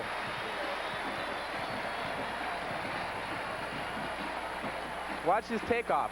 Kind of reminds you of Marcus Allen of the LA Raiders, the way he gets the jets going there, and he leaps way over everybody. He's hardly even touched. Pretty good landing, huh? 23 yards in 2 plays. So the Cardinal, after being stunned by San Jose State and trailing 21-3, they come back, and in 4 plays they score 2 touchdowns, and Stanford will try for 2. If they convert that, that'll bring them within 21-18, which leaves them behind by a field goal, rather than the 1-point conversion, which would leave them down by 4. So Denny Green is thinking ahead to getting back even in this ball game without having to score a touchdown. Okay, it'll be Roberts and Vardell in the backfield, split behind Columbus. Pinckney in the slot, rollout. Pinckney's got it. Oh, he drops it. And we have a penalty flag down, a double penalty flag, and Stanford may get a second opportunity. This will either be unnecessary roughness or unsportsmanlike conduct, I believe. Both officials, one in the back of the end zone and the other on the side, both threw flags. Well, I'll tell you what, John Pinckney probably won't get another chance to drop a ball in that situation, though. Denny Green is not a coach who has a lot of patience for receivers who drop balls. Dead ball. Personal foul against the defense. The penalty will be marked off on the kickoff. So they will not get the opportunity. It was after the incompleted pass, and I'm sure it had to do with the shot that was given to Pinckney. Pinckney takes a shot after he drops the ball here. A little intimidation to add to the insult to injury by Charles Thomas here, the nickelback, who's not a real big guy, but, you know, guess he likes to mix it up. He's 5'9", 165. But Pinckney has dropped a couple of balls for Stanford this year and had a big fumble last week against Oregon State. And one school of thought is that his concentration is a little bit down these days. And so Denny Green is not a coach who has a lot of patience for receivers who drop balls, as was Bill Walsh, and that's where Denny Green learned it from, I suppose. Well, it was very obvious that Pinckney, who is a 6'1", 195-pound junior, was already looking to see where Thomas was, and he took his eye off the ball. So it's a 5-point deficit here with 12:31 to go in the 3rd period, 21-16. And again, you see another quickie. 2 plays, 23 yards. You get the feeling that this was going to happen at some time. These two teams just were not going to sit back and play a low-scoring game. Last year, 40-33 Spartans. Well, the key point there, Ron, is that when you have a defense that likes to put pressure on the quarterback, you blitz a lot, it can be very effective. It can be very disruptive. However, when you hit it big. And Stanford has hit it big on a couple of occasions with the 15, 20-yard pass to McCaffrey that led to the last touchdown and the 69-yard touchdown pass to Milburn. I'll tell you what, this guy's got a foot. John Hopkins kicking it clean out of the end zone. So the Spartans will start at their 20-yard line after being stunned by 2 quick Stanford touchdowns. I look out on the field and I see Kevin Scott talking to the rest of the Stanford defensive players, telling them to pull it together. It's time for them to try and pull back momentum and shut down San Jose State. But I think if you're San Jose State, you got to give the ball right back to Canley. He's your main guy, and he's fumbled the ball twice, but you got to get him back into the ball game. And Columbus has got to go, or I should say Martini has got to go to Blackman more. And that's who he tries to go to. Poorly thrown pass. Coverage provided by Jimmy Klein. Well, Stanford was looking for Blackman on that play. Apparently they've scouted this out pretty well, and they know that when Blackman runs that motion from left to our right here, that he generally gets the ball. And so Jimmy Klein was in his face that time, waiting for Martini to throw the ball to him. Jackson goes wide to the top of your screen. 2 wide receivers with Blackman now going in motion. This is Canley, and you can see that he's covering up a little bit more as he had both arms around the football. And he still lost that ball at the end of the play, though, Ron. But fortunately for him, the play was dead. But he's not really protecting the ball right now. He's trying to. At least he covered up on that play, but at the very tail end, it still came out. So I'm sure he's not real comfortable right now. Spartan offense looking tentative at this point. We have played 4 minutes into this 3rd period, and we've had 3 touchdowns already scored. 3rd and 10. Martini with the time. And Blackman with the reception with Darian Gordon in tow. Blackman runs a good route on this play. He comes down the field, takes Gordon inside, then back out, and Gordon doesn't have bad coverage. He's just can't close. That's a perfectly thrown ball, though. You know, I was going to give him grief for not being able to close and make the play, but then all of a sudden I looked up and saw that ball was thrown right on the money, and you can't do anything about a perfectly thrown pass and catch. Bobby Blackman made a great catch after running a great route. Martini 14 of 17, 280 yards. Canley on the sweep. Gets by 1 man. And then Ron George, the outside linebacker, wraps him up. By the way, you can speak to George in one of several languages if you wish. He speaks German, but I don't, so I guess I couldn't talk to him, huh? He's one of the more, you know, you talk about bright guys on the Stanford team. There are a number of bright guys, but he's one of the more unique guys. He's from West Germany, speaks a couple of languages, outstanding football player, transferred from the Air Force Academy last year. Here comes the pressure. Little screen pass will go for naught as he was trying to hit Hawthorne. Avila was the man that was putting the pressure on Martini. Even though that was not a complete pass, Martini did a great job just to get rid of the ball and basically say, okay, 2nd down is not working. I'm going to throw the ball away. We'll come back on 3rd down and see if we can get it done.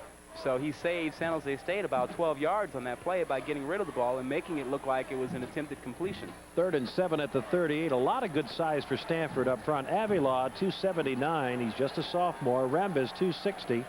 Borkowski at 270. This was a pure mix-up. Charlton and also Brooks in the area, and they got confused in their patterns. You know what happened on that play, Ron? There was no confusion. The Stanford defensive backs got smart. Albert and Albert Richardson, and I believe it was also Darian Gordon covering out there. San Jose State tried to run the same pick play that they ran in the 1st quarter. And what Albert Richardson did was he pushed the receiver into the other receiver. And so it worked well for him. They knocked them both down. Negre will set up inside his 15-yard line, and Milbert at the 25. If I'm San Jose State, I think I kick it away from this guy. I don't want him to handle the ball. Best kick of the day by Negre, taken at the 21. There is a screen. 40, midfield, out of bounds. There was a wall there, and Milburn found it. Well, that's why I think you're safer just kicking the ball away from this man and not giving him a chance to beat you, because he can beat you so many different ways, and why give him the chance on a punt return? San Jose State is very lucky that he didn't take this thing all the way. He dips and dodges and moves, and all of a sudden he's standing out there with a lot of green in front of him, and fortunately for San Jose State, there wasn't enough of it for him to go all the way. A 24-yard return, so the Cardinal will start in excellent field position at their own 45-yard line, trailing it by 5, 21-16 after the Spartan punt.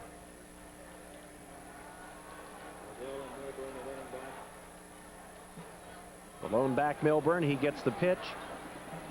And you might sense a little bit of fatigue now setting in on the Spartan defense as they are missing some tackles. Well, that's because the Stanford offensive line is starting to wear on them.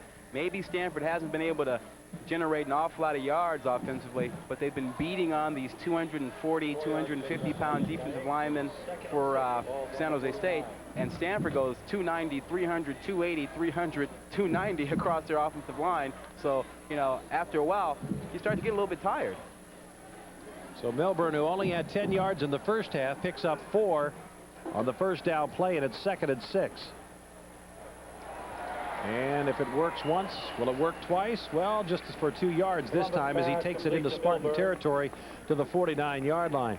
And I'm just wondering if they're not trying to set somebody else up. They're going to Milburn a lot, running him, trying to throw the little pass out into the flat, and maybe it'll force San Jose State to move their coverage a little bit more onto him, and therefore it'll open up somebody else. Well, what Stanford is doing is they are trying to stretch San Jose State, and they're telling them, look, as long as you want to keep running the blitz, we're going to keep running this man-to-man where we get Glenn one-on-one with your linebackers, and sooner or later, we're going to win that matchup. Volpe in the backfield with Milburn this time, and both go out under the pressure, and McCaffrey, and it's exactly what we said. They had the blitz on that time, and Columbus beat it by getting rid of the ball quickly. They sent both backs out into the pattern. Well, that is the danger of the blitz, and we keep harping on it, and everyone thinks, geez, it's great to blitz, and you see 36 trying to get in there, but that leads you in one-on-one coverage. And Thomas is only 5'9", 165, and he's going up against 6'5", 215-pound Ed McCaffrey. Now, Thomas is pretty feisty, and he keeps pushing and fighting in there, but he can't handle McCaffrey on a regular basis. That was Elliott Franklin, number 36, who was coming on the blitz. And Stanford has the ball, driving, trying to take the lead. They're at the Spartan 32-yard line, first down.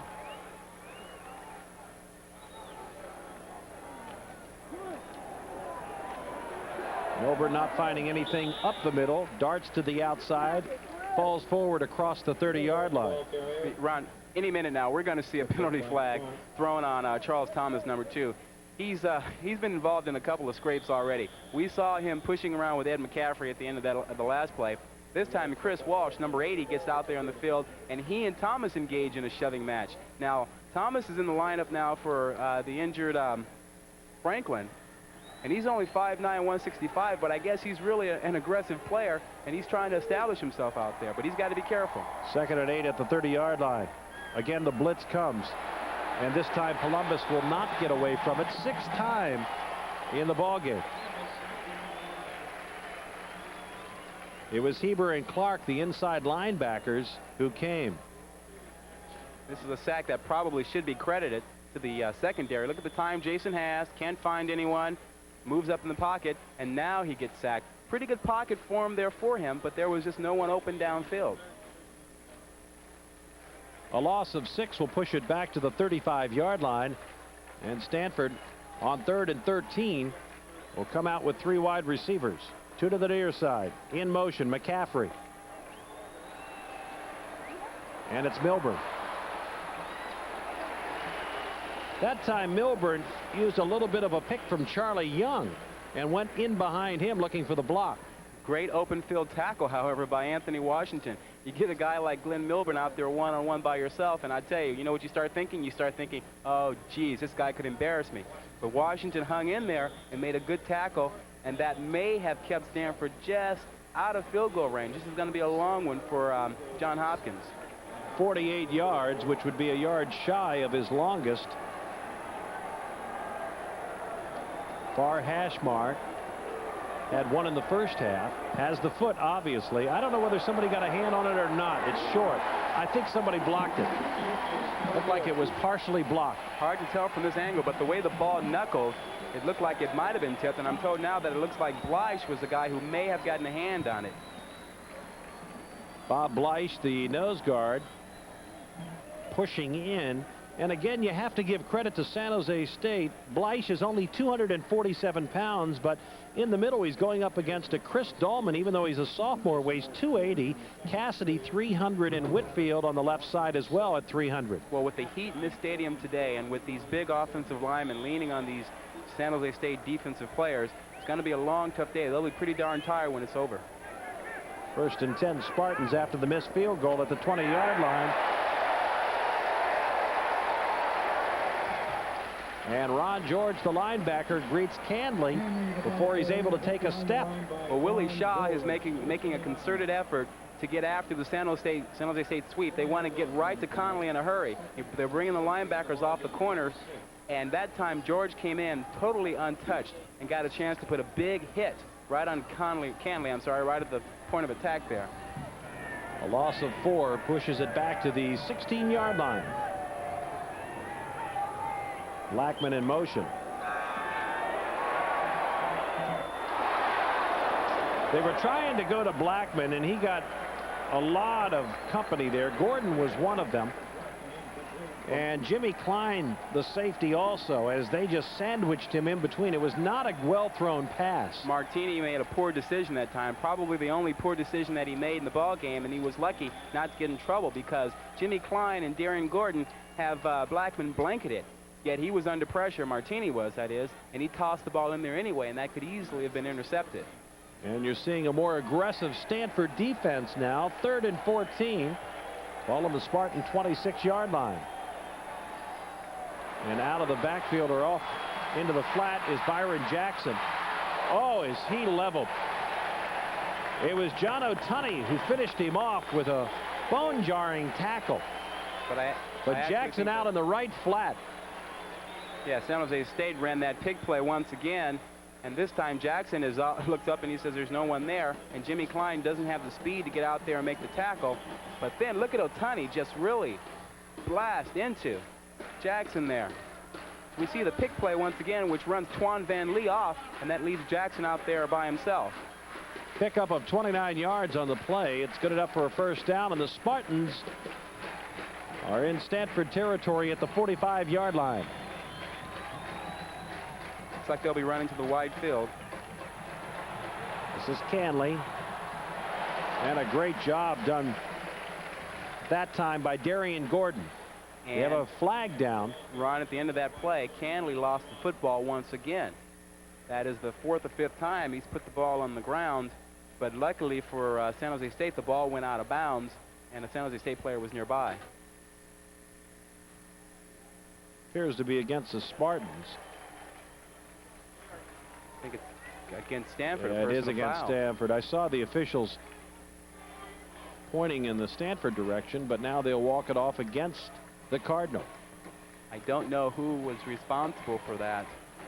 And it's a big one. It's a big one. At a bad time, they had just shut down Canley. Personal foul against the defense. Automatic first down. Well, it was a dead ball, personal foul.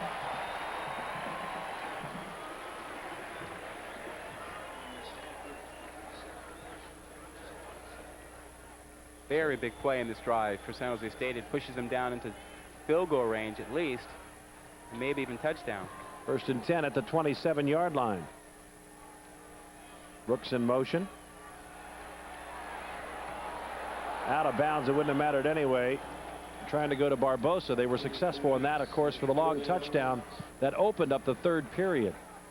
Ron, in a number of the games that we've done, we've seen how one play sets up another.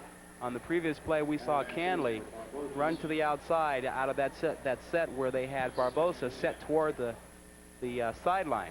Well, they come right back with the same formation, and they fake the run, and they send Barbosa, instead of blocking, this time out against the linebacker. Didn't work for him that time, but that's the same play they scored on earlier. Martini, 17 of 26, 309 yards, 3 touchdowns, no interceptions. 2nd and 10. Barbosa goes nowhere. You know how we talked about how Stanford had to make an adjustment. San Jose State also had to make an adjustment when their sweep wasn't working. They had to go to the counter plays to the fullback Barbosa. Well, they went to the counter play, but John Otani was also anticipating that adjustment, and he was sitting there waiting for the ball carrier Barbosa to come through there. Tony, one of two seniors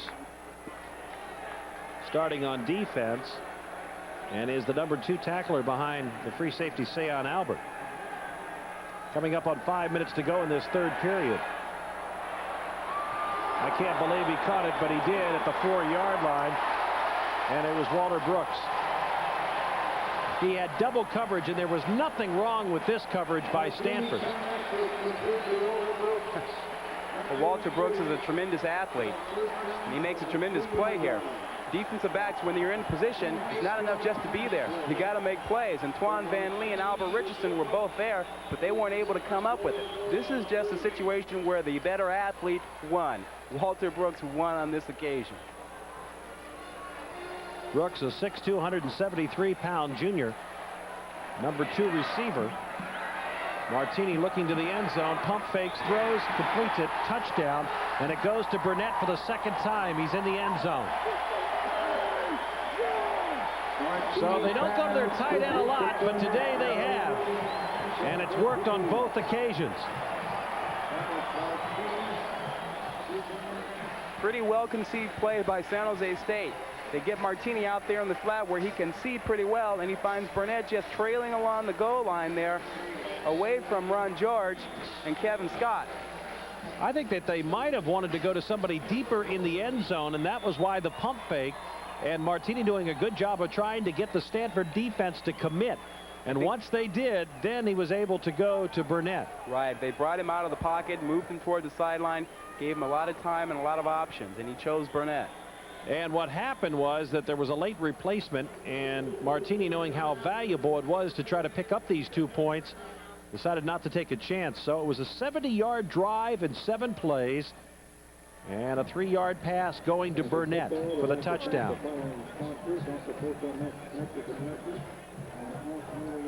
See the fake to Canley, and Martini will move outside, and there's Burnett. He's covered initially, so that he was the guy that Martini wanted all along, but he saw Kevin Scott there, so he pumped the ball and waited for Burnett to drag a little bit longer and come free. And that's when he tossed the ball to him. Yeah, very heady play on the part of Martini, because he wanted to try to get Kevin Scott to commit himself, and when he did, then Burnett was able to get that extra step. Ron, I'm not sure why they're going for the 2 points here. It's 27-16. If they get the 2 points, they're up 29-16, but if they miss, it's 27-16. If they kick the extra point, they get the 12-point difference. There's still 2 touchdowns are going to make a difference here. Guys like you from Stanford aren't supposed to ask those questions. You're supposed to give me the answers. Well, I think the answer is, kick the extra point. Okay, Martini has 2 wide receivers to the near side. He puts Jackson in motion.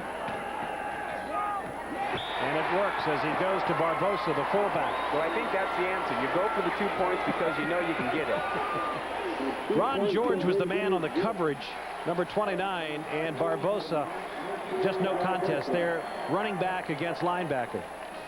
Yeah, and anytime you get a running back as fast as Barbosa against a linebacker, you're in big trouble. You see, George was faking the blitz and then tried to hang on to Barbosa and just had no way of covering him there. So San Jose State has come back and struck, and we've had 4 touchdowns scored here in the third period.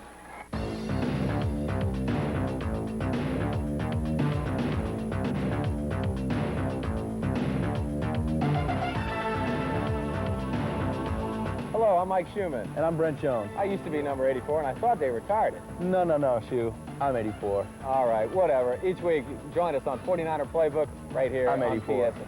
Okay. I'm 84.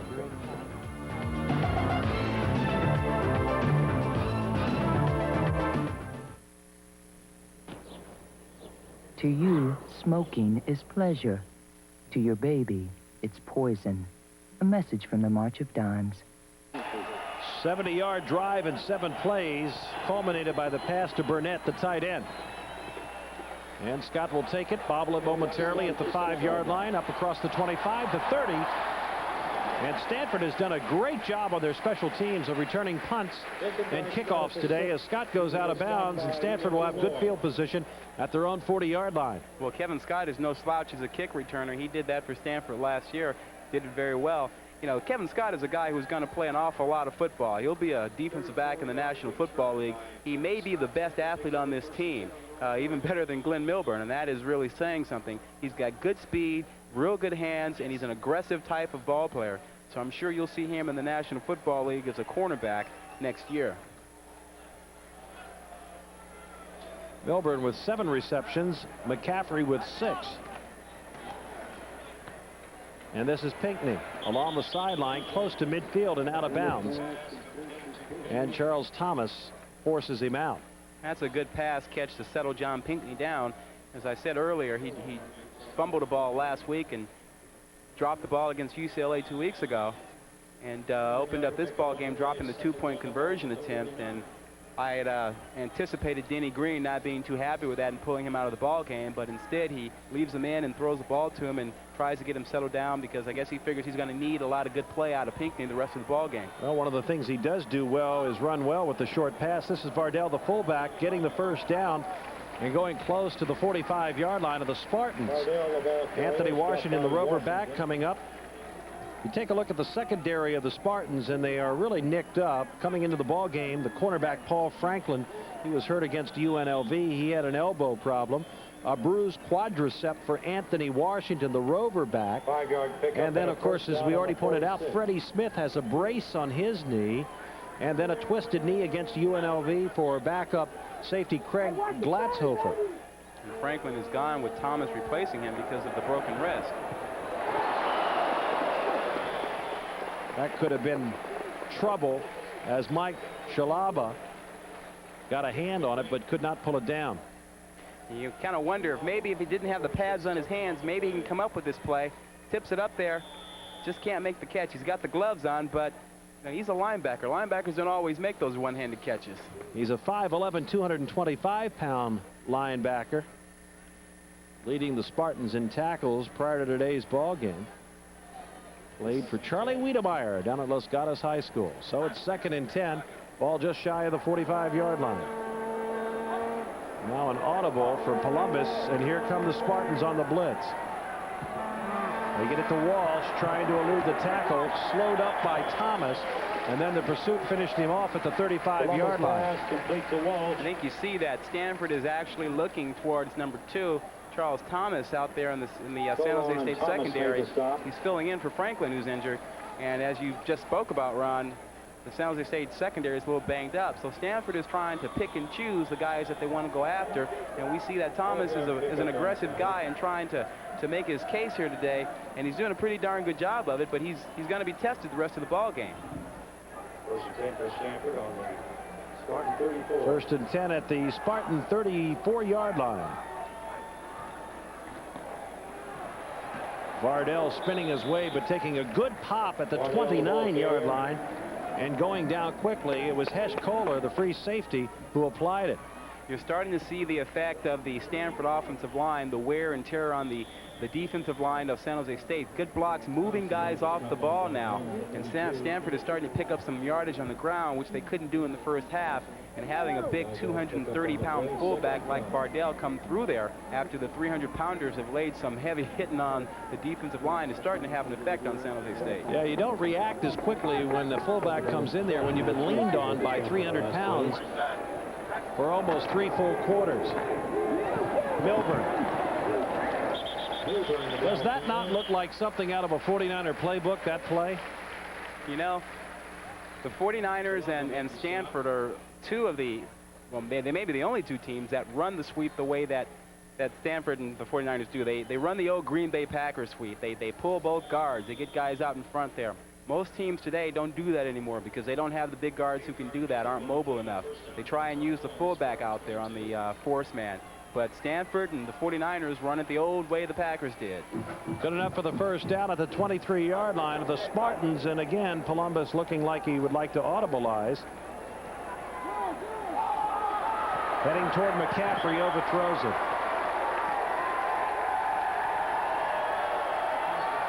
And Charles Thomas, who had the coverage there, running off onto the track right in front of the Spartan cheering section. And I would say probably a good 20,000 Spartan fans here. Well, I'm sure you'll see this play again. As long as Stanford figures that 5'9", Thomas is going up against 6'5" Ed McCaffrey, they're going to throw that ball over there. And they say, okay, if you can out-jump our man who has a brother who plays basketball for Duke University and played against him every day, you go ahead and see if you can out-jump him. We don't think you can. Part of the fans here yelling defense, the other part yelling offense. Columbus from the backside will be wrapped up. 7th sack, and Lionel Mayo gets his second of the day. Well, this is the one area that we've seen Jason Columbus be just a little bit slow. His decision-making process has got to be a little bit quicker. When you're in this area of the field, you cannot afford to have a sack. You cannot get thrown out of field goal range. This has happened a couple times today to Stanford. Lionel Mayo got in there this time, and he's a big play defensive player for San Jose State, and he almost has pushed Stanford out of field goal range.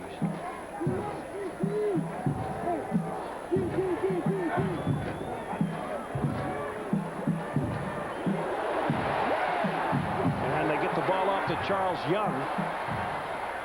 And Young will be well short of the first down by about 11 yards. He gets it back almost to the original line of scrimmage, which was the 23. Shalaba and Hebert, outside and inside linebackers, forced him out of bounds. Once again, look at all the time that Jason has before he decides he's going to get rid of the ball. He's got to make up his mind earlier that he's not going to take that loss. And he very easily could have been called for a sack there, but instead the ball gets out there. Now John Hopkins has an opportunity to put 3 points on the board for Stanford. It'll be a 45-yard attempt. His last one partially blocked. Bleich was putting the pressure on Columbus that time. And this one is no good. Off to the right. You got to give a lot of credit to San Jose State. They have thwarted, they have frustrated, they have bent, but they have not broken. They have been pesty. They have been pushing around Stanford in the first half. They've been hanging on for dear life here in the third quarter and have withstood this attack by Stanford, in which they put up 13 points. And they've come back to add a touchdown of their own to sort of regain control of this ball game. Now, in order for San Jose State to really take control, they have got to get their offense in gear and get a score now, and that could possibly break Stanford's back. This series started back in 1900 when Stanford won the very first game 35-0. But over the last 10, it's been even, 5 wins apiece. Canley hauled down right away. Got a couple of steps across the line of scrimmage, and then Avila wrapped him up. The danger for San Jose State right now, Ron, is that they could get a little bit too conservative and predictable. We saw them change their tactics a little while ago, and they got some points that got things going. Now they seem to be going back to their initial game plan. Let's run the ball on first down, give it to Canley, and see what happens. They may need to try and be a little bit more aggressive, or else they'll find themselves back in a dogfight.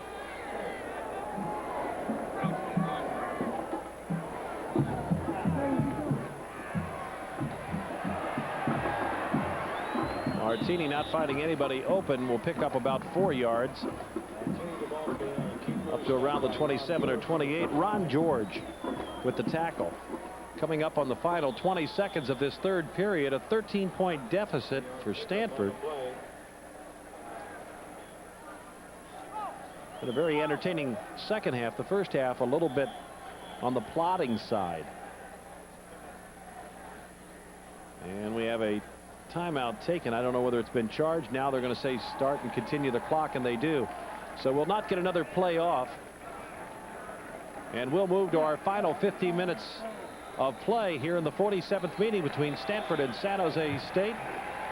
And we're very happy to be sending this ball game to our armed services and men over in the Middle East. So we'll return with the final period. This is a beautiful morning for tennis. Of course, any morning's beautiful if you're on the court. We'll be playing in a minute.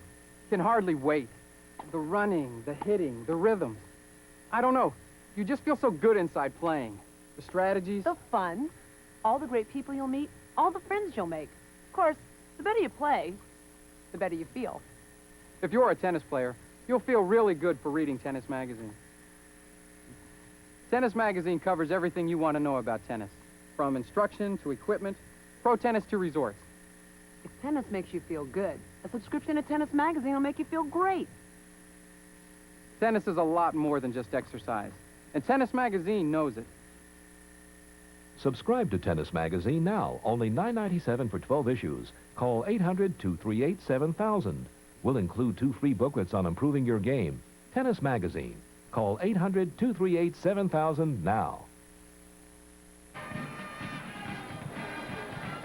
Ron Barr along with Rod Gilmore as we get ready for the final period between Stanford and San Jose State. The Spartans leading it by 13, 29-16, and they have possession at their own 28-yard line. It'll be 3rd and 6. This is a huge third down play for Stanford. If they're going to have a chance to get back in the ball game, they need to stop San Jose State soon and get the ball in good field position.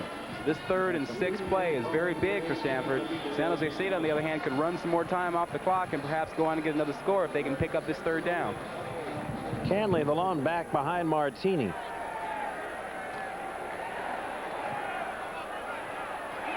And a good job done along the sideline as Blackman on the out pattern, pulling Darian Gordon with him. Gordon, as you pointed out a little bit earlier, Rod switched from wide receiver to cornerback, and against UCLA, in a sense, was the GOAT, but really wasn't much of his fault. I mean, he was somebody that was playing out of position and did as good a job as you could imagine. And when you talk to the Stanford players, they just, you know, they'd like to have had more time to prepare for the shotgun. So here we go, 1st and 10 at the 37-yard line. This is Canley. Ron, following up on your point as Vince Odubal makes a tackle there. Darren Gordon is probably going to be a fine defensive back, but you just can't walk in and in 2 weeks learn how to play the cornerback position in major college football. It takes a little bit of time. You got to learn it and be comfortable with it, and UCLA picked on him. He's starting to get some experience and settle down out there. But the one thing I would do is Stanford, I would help him out. I'd have Kevin Scott, my top cornerback, cover Blackman, or the best receiver on the San Jose State team. And I think Blackman's that guy today for them. That was Brooks in motion. Here comes the Stanford pressure. They blitz. And Seyon Albert, the free safety, will be credited with the sack. Martini goes down, and he looks like he's a little shaken. There were a whole host of Stanford players in on that one. I guess everybody wanted to get credited with an assisted tackle there, assisted sack, so to speak. Watch how quickly Stanford's in the backfield. There's Seyon Albert coming from his free safety spot. Ron George from the outside spot. Kevin Puck coming in from the middle linebacking spot. So there you see Stanford pulled out all the stops, threw the kitchen sink, so to speak, at Martini, and they landed him. They bagged him.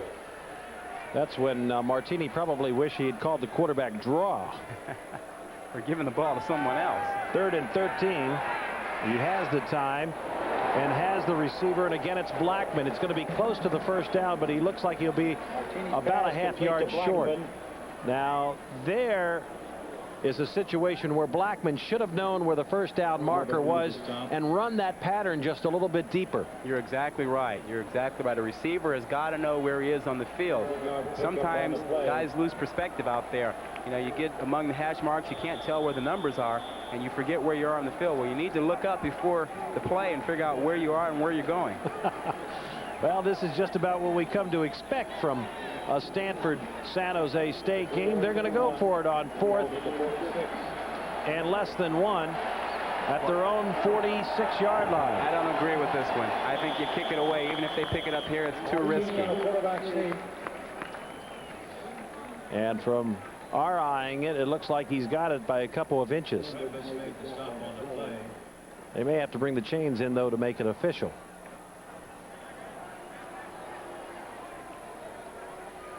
Actually, it looks like he's got it by a good 6 inches. Looks like he picked it up. And that is now confirmed. Well, that's why Terry Shea's the coach and I'm not. He's willing to gamble more than I am. But if I've got a 13-point lead with 12.5 minutes to go, and I'm at midfield and I can punt the ball and pin them down inside the 10, I kick it away and make them show me. I don't want to give them a chance to get the ball back at midfield and get back in the game. Well, 2 things he may be thinking of, Rod. One is to give his defense a little more of a rest. The other is the confidence builder that it might give his offense if they're able to keep this drive going. Martini down the middle, and it is caught And it looks like it is Jackson who comes up with it. It is, and he's got it inside the Stanford 30-yard line. I'll tell you what, that was a heck of a catch. John O'Tunney all over him at the end. What we've seen all day from the San Jose State receivers is their aggressiveness. They go after the ball. Jimmy Klein's there, but he doesn't go after the ball as aggressively as Jackson does.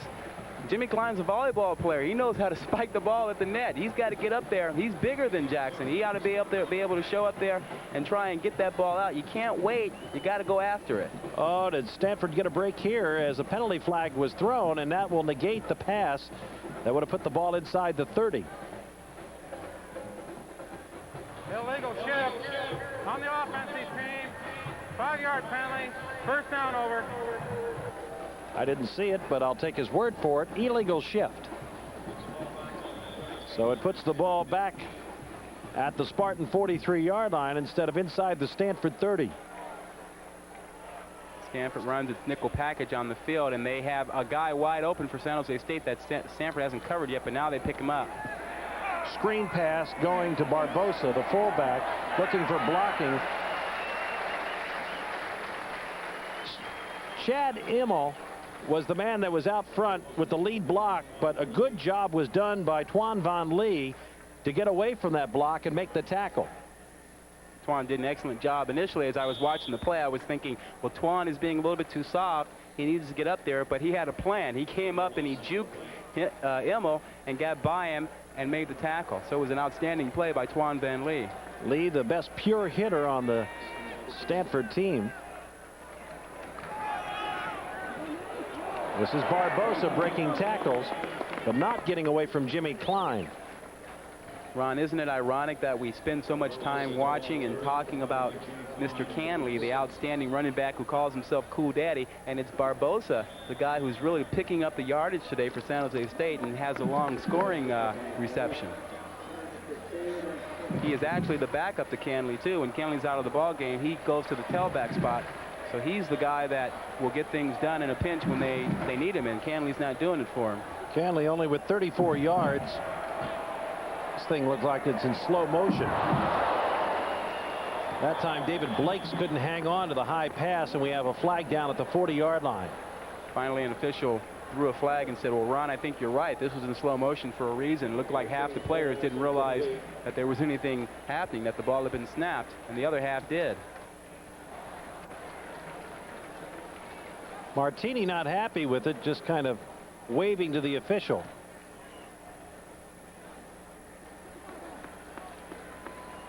Well, it's against San Jose State, and Stanford is going to deny it so that they can get the ball back.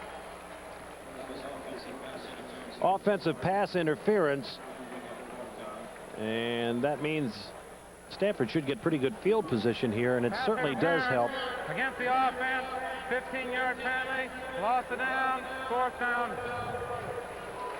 The Cardinals, so Milburn, instead of setting up down around his own 10-yard line, will set up at the 30. Right. Let's go back to that decision earlier to go for it on fourth down. If you punt that ball away from the 50-yard line, you got a chance to pin Stanford down.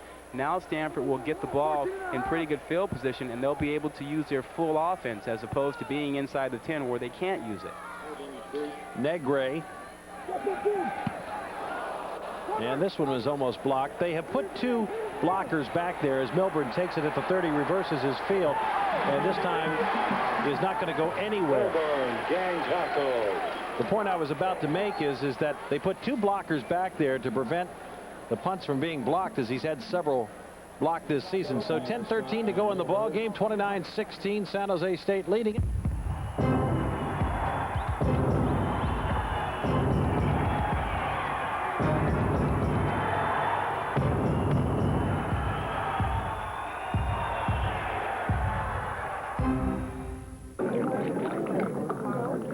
To you, drinking is pleasure. To your baby, it's poison. A message from the March of Dimes.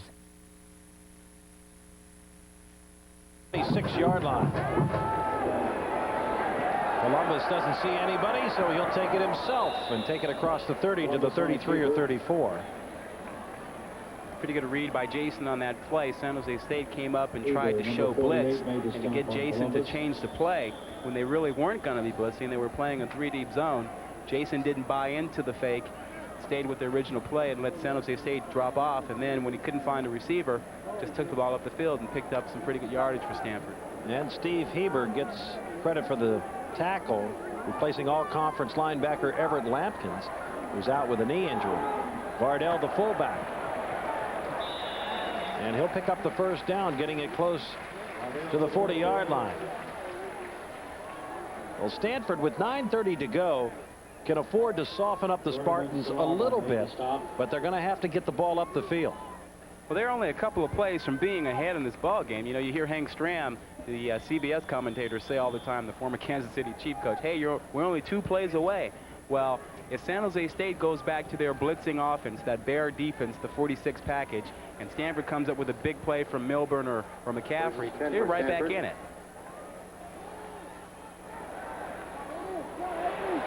And this is Milburn into Spartan territory and out of bounds at the 40-yard line. Anthony Washington finally coming over.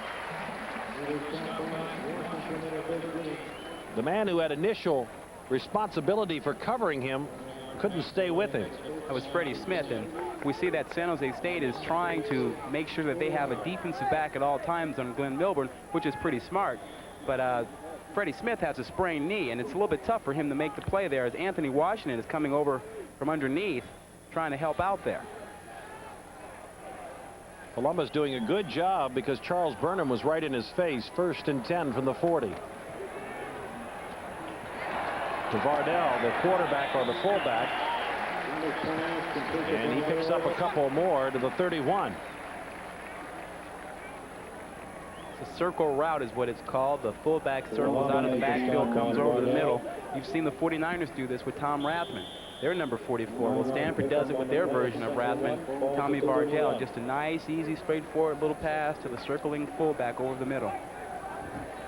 It'll be Roberts and Volpe in the backfield behind Columbus. Milburn, 8 catches, 163 yards. And 30 yards rushing. But this is John Volpe. And the little tailback going for the first down. Looks like he's picked it up. 1988, he was all Pac-10. 1989, injuries hampered his play, and before today's ball game just had 15 carries. You know, Ron, last year Denny Green didn't have an awful lot of running backs. He had a number of guys go down with injuries, and he ended up playing Notre Dame last year with his number 6, his 6th string running back. He said he wasn't going to let that happen again, so now he's got a full stable of outstanding backs, and Volpe has been reduced to a backup instead of a starter like he was in '88. Roberts on the sweep finds very little there as Lionel Mayo came up very quickly, read it, and then Heber from the inside also helped him out. Well, Mayo loves to play against Stanford. In last year's ball game, he recorded 4 sacks and 10 tackles. So he thinks that Stanford Stadium is really his place. As a matter of fact, this week in the papers, a number of San Jose State players were saying that they love playing here, that this is their stadium, that they've taken it away from Stanford because they've won ball games here recently.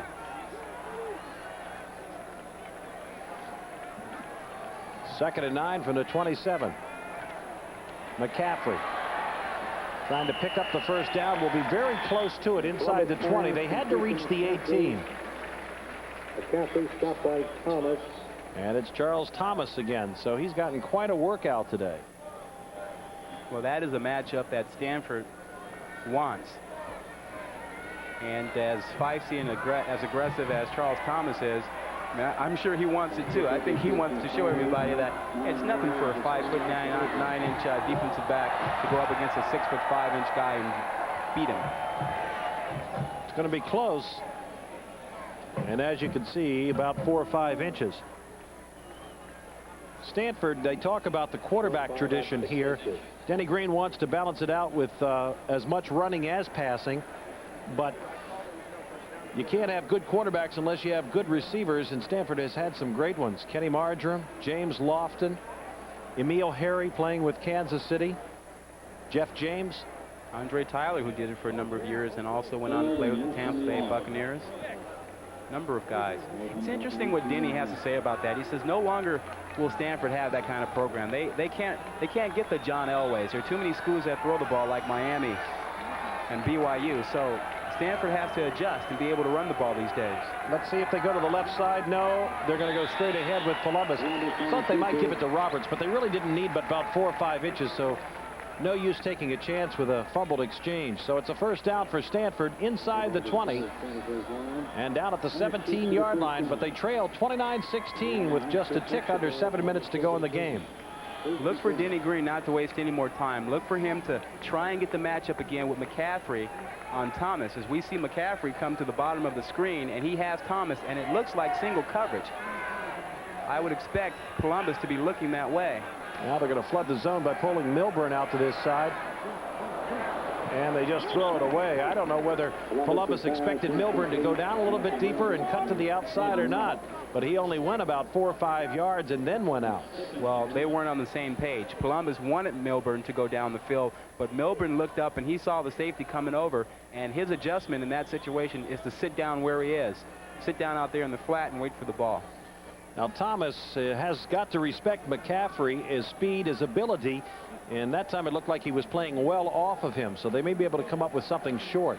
Right, but you really can't play that far off of guys down here inside the 20-yard line, because you give them too much room. They're already in the end zone on you. Roberts a wing on the left side, Pinckney in the slot. The pitch goes to Milburn running to the short side, and he's inside the 15 down to the 13-yard line.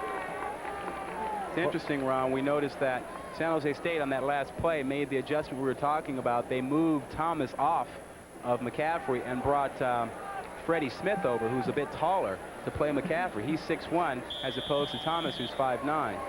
Well, we expected this to be a little more of a running game, but it has been just a little running and a lot of passing. So far, 67 passes. Columbus 22 of 35, 325 yards. Milburn trying to turn the corner, has a blocker out in front, and he falls down. The blocker was Chuck Gillingham, and Milburn could have picked up another 4 or 5 yards. I think he would have gone for a touchdown on that one, Ron. He set it up beautifully. He had the blocker out in front, and he did the dip. He dipped inside and then dipped back out just to get the positioning on the block. And watch him here. He steps over his lineman Gillingham's feet, and otherwise he's down into the end zone. And what a wipeout block Gillingham threw on number 4, Freddie Smith. Also, credit Columbus with a fine job of making the handoff as he was tackled as he gave the ball off to Milburn. 4th down. McCaffrey close to the goal line. We have a penalty flag down and no signal that he is in. I think he's a little bit short.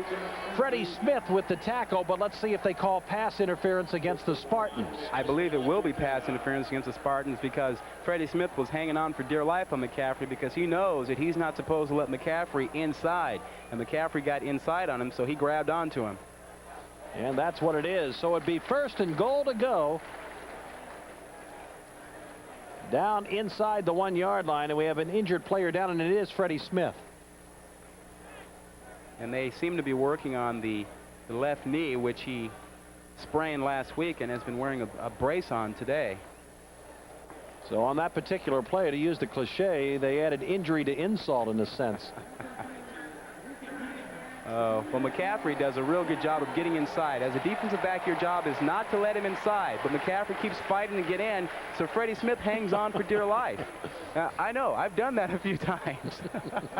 Look, I'm not going to be able to run with you. Maybe you can pull me along. Well, you know, you can't let the guy get inside because you've got no help. You need to force him outside, and it looks bad on film the next day because the coach will yell at you. You've got one job. Don't let him inside. But McCaffrey is big. He's strong, and he fought his way inside there, and then all Freddie Smith could do was hang on for dear life. Well, as you can see, Freddie Smith coming off, and it is that knee that he had the brace on. 5:46 to go. 29-16. Spartans clinging to the lead. Stanford trying to cut it down to a 6-point lead if they can get the touchdown and the point after.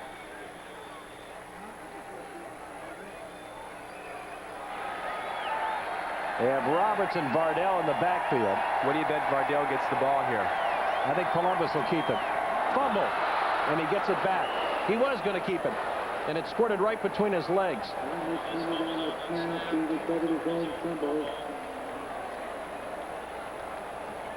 Well, Stanford dodged a bullet there. You kind of wonder how you can bobble one here when you're going to do a quarterback sneak, but I guess there was a mix-up in the exchange, or either Jason was a little bit anxious there, but one way or another, that ball came spurting out of there, and Columbus just ended up having to fall on it. John Carpenter has come in as a second tight end, but they run to the left side. Bardell is hit as he goes airborne, and it was Anthony Washington that put a helmet into him. Well, this is really hurting Stanford because they are running precious time off the clock now. We're down to 4 minutes and 47 seconds, and they need to get in the end zone because they've got to score twice if they're going to win this ball game, and San Jose State is forcing them to run more time off. One of two things will happen here. It'll be a rollout probably by Columbus, or they may try something on a sweep because Milburn has come in. By the way, Kelly Liebengood credited with part of that tackle as well. His dad, Pete Liebengood, the Bay Area sportscaster. So it is now 3rd and goal to go from the 2-yard line. And wide they will run, trying to get into the end zone, and he's not going to make it. A good job by the Spartan defense to stop him on 3rd down at the 1-yard line. And again, it was Hesh Kohler coming up and putting the final stops to Milburn. Well, Ron, if we could see from up here that Milburn was coming into the ball game, you can be pretty darn sure the San Jose State coaches knew it too. And when they saw that, they were thinking sweep, and they were playing for that on that occasion there. And they were able to stuff that thing out there. Glenn has nowhere to go, cuts it back up inside, and just tries to fight to get inside into the end zone. And let's give a little bit of credit too to Charles Thomas. So between Hesh Kohler and Charles Thomas, Milburn denied of the end zone. Well, I tell you, when you're 5'9" and 165 and you're playing on the corner and you're playing in goal line, you better be tough, you better be aggressive. And Charles Thomas has been one aggressive and tough guy this afternoon, fighting against Ed McCaffrey and fighting down on the goal line here to make tackles to stop touchdowns. Kohler in 1988, a freshman player, and was the first natural freshman to start on a regular basis for San Jose State. Well, I think you bring up a good point here. 4:04 to go. And we will have a timeout on the field, so we'll take a break here and come back, and we'll be back with the final 4:04, 29-16, San Jose State. To you, drugs are pleasure. To your baby, they're poison. A message from the March of Dimes. Frustrated football fans, are you tired of your team not performing up to par? Ever wish you could pick the team? 1-900-776-8326 for 900 fantasy football, and your troubles are over. Now, you create your own team by drafting professional football players, and if your players do well, you do well, and you're only charged $2 a minute for the call. Now, at the end of the week, the owner with the team who compiles the most points wins $1,000. Remember, $10,000. 1-900-776-8326. That's all it takes. What are you waiting on? 4th down, 4th and 1, just inside the 1. Mike Powers comes off the field, and he can come back on. He doesn't look like he's seriously injured. This is the 15th play of this drive. It's been a 6-minute drive. 4th goal to go at the 1. Bardell is in for the touchdown.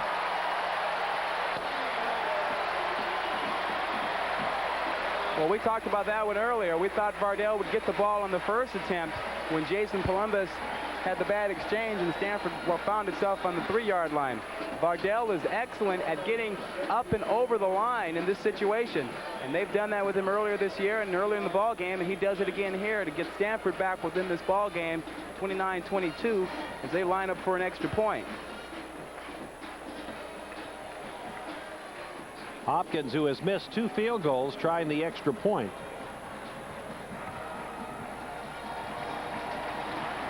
And it's good. So with 3:52 to go, it is a 6-point ball game at 29-23. Ron, the important thing now for Stanford becomes the clock. They've got to be able to get the ball back with enough time when they can score, assuming that they're able to stop San Jose State. Now, it took Stanford probably an extra minute and a half to get that ball into the end zone once they got inside the 10-yard line. That's precious time when you're trying to mount a final drive to win a ball game. Well, this game will be determined on what Stanford does defensively on this next series and what Martini can do offensively. Right. If you're San Jose State, you see the 15 plays it took to go 73 yards with Tommy Bardell getting the touchdown. It's up to San Jose State to figure out how they want to attack this. Are they going to be passive? Are they going to try and give the ball to Canley on the sweeps like they've done early in the ball game? Or are they going to open up the offense and try and get a first down or two and put the ball game away? I think if you're Willie Upshaw and Denny Green, you're probably anticipating that they're going to try and run on first down, and you really have to try and load up on them there. If you're San Jose State, I would think that you might want to try and cross them up and try the pass on first down to pick up a first down and get yourself going. Well, the difference between Stanford being 3-0 at this point and 1-2 is 13 seconds. They lost in the final 12 seconds to Colorado, and of course that field goal at the end of the UCLA game made them a loser against the Bruins. They kick in the direction of Canley, and he'll bring it out of the end zone. Very tentative as he comes to the pile and takes it to the 16-yard line. That is not the Sheldon Canley that we've seen earlier this year and last year.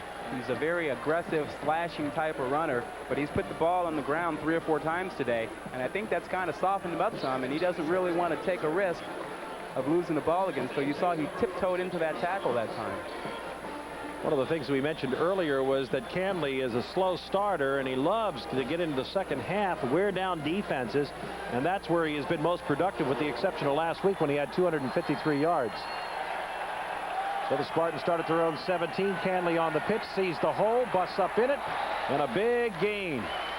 Almost 8 yards up to the 25-yard line. The clock is running, coming up on 3:30 to go. We talked about Stanford anticipating the run on first down and being in a position to stop it to try to get the ball back.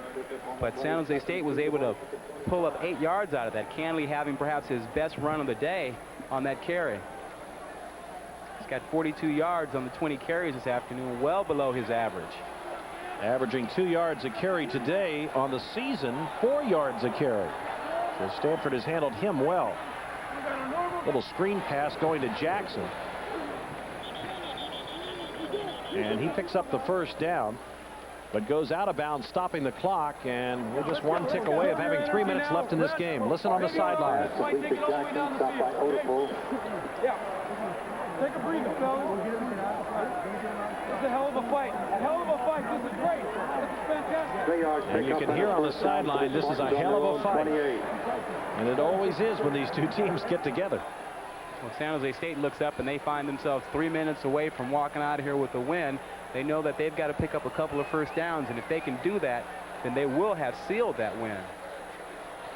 Canley again, big yardage again on first down. Odepau finally stopping him, but not before he gets to the 34-33-yard line. So a pickup of 5, 2nd and 5. Well, this is what you expect from your big-time players.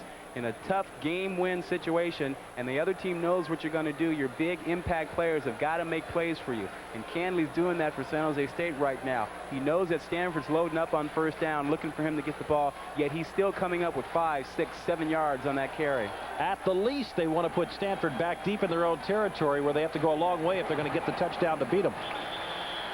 And John O'Tunney wrapping up Canley. Not much there, a couple yards. And we're going to have a timeout taken, and it'll be charged to Stanford. 2 minutes and 12 seconds to go here. So with 2:12 to go, we'll take a break here and come back. 29. How do you improve your golf game? You start by learning and maintaining a consistent, proper swing. And that's why Mark Brooks, PGA Tour professional, developed and patented Swing Track. For the first time, any golfer, regardless of age or handicap, can feel a proper golf swing. Use Swing Track on the practice range, and your muscle memory will give you dramatic results on the course. Use Swing Track. The pros do.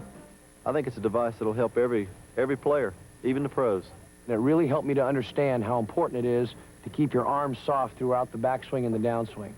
I've used the Swing Track, and it's been very beneficial to my game, and I really believe that it could help yours. I recommend the use of Swing Track, along with consultation with your PGA professional. To order your Swing Track and free video, have your credit card ready and call 1-800-228-3700. Call 1-800-228-3700 now. How'd you ever get in school here? Well, they don't ask you to do math anymore in the law school exams, you know. 2 minutes and 12 seconds to go. The wind picking up, and it will be in the face of Ralph Martini, but it's not a major factor. It probably is about 5 to 10 miles an hour. Big third down for Stanford. Could be the biggest third down play for the defense this year. Got a chance to give the offense an opportunity to win the ball game, but if not, Stanford will go 1 and 3. Fumble. And it'll be San Jose State to have to punt on 4th down.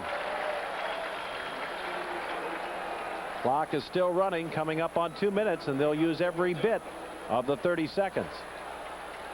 San Jose State was very lucky that that ball was not recovered by Stanford. Otherwise, Stanford would be at San Jose State's 31-yard line with a minute plus to go, looking at a chance to win this ball game. Instead, San Jose State gets a chance to punt it away, but they're punting to Glenn Milburn. And again, I don't think you want him to return it. I think you kick it away from him and try and stop them back there. Well, they're going to take every bit. 10 seconds left on the play clock. 1:30 and counting on the game clock. They'll take it all. 3 seconds. Not a particularly good punt, and will be unreturnable out of bounds at the 29.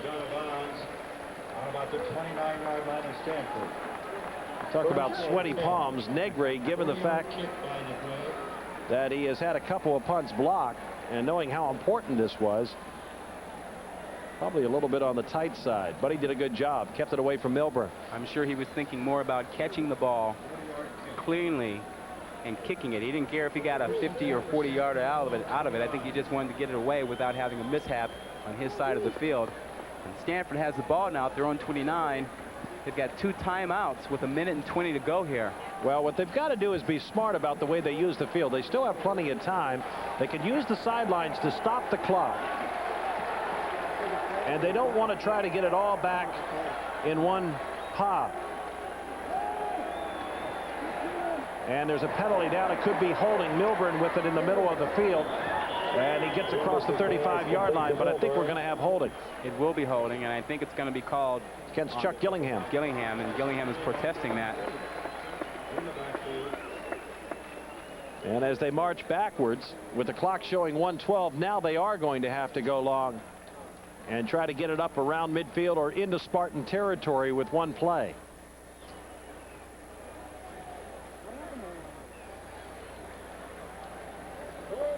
One of the things that frustrates a coach about officiating, whether it be Denny Green or Terry Shea, is that a penalty like that would be called in the final 2 minutes of a game.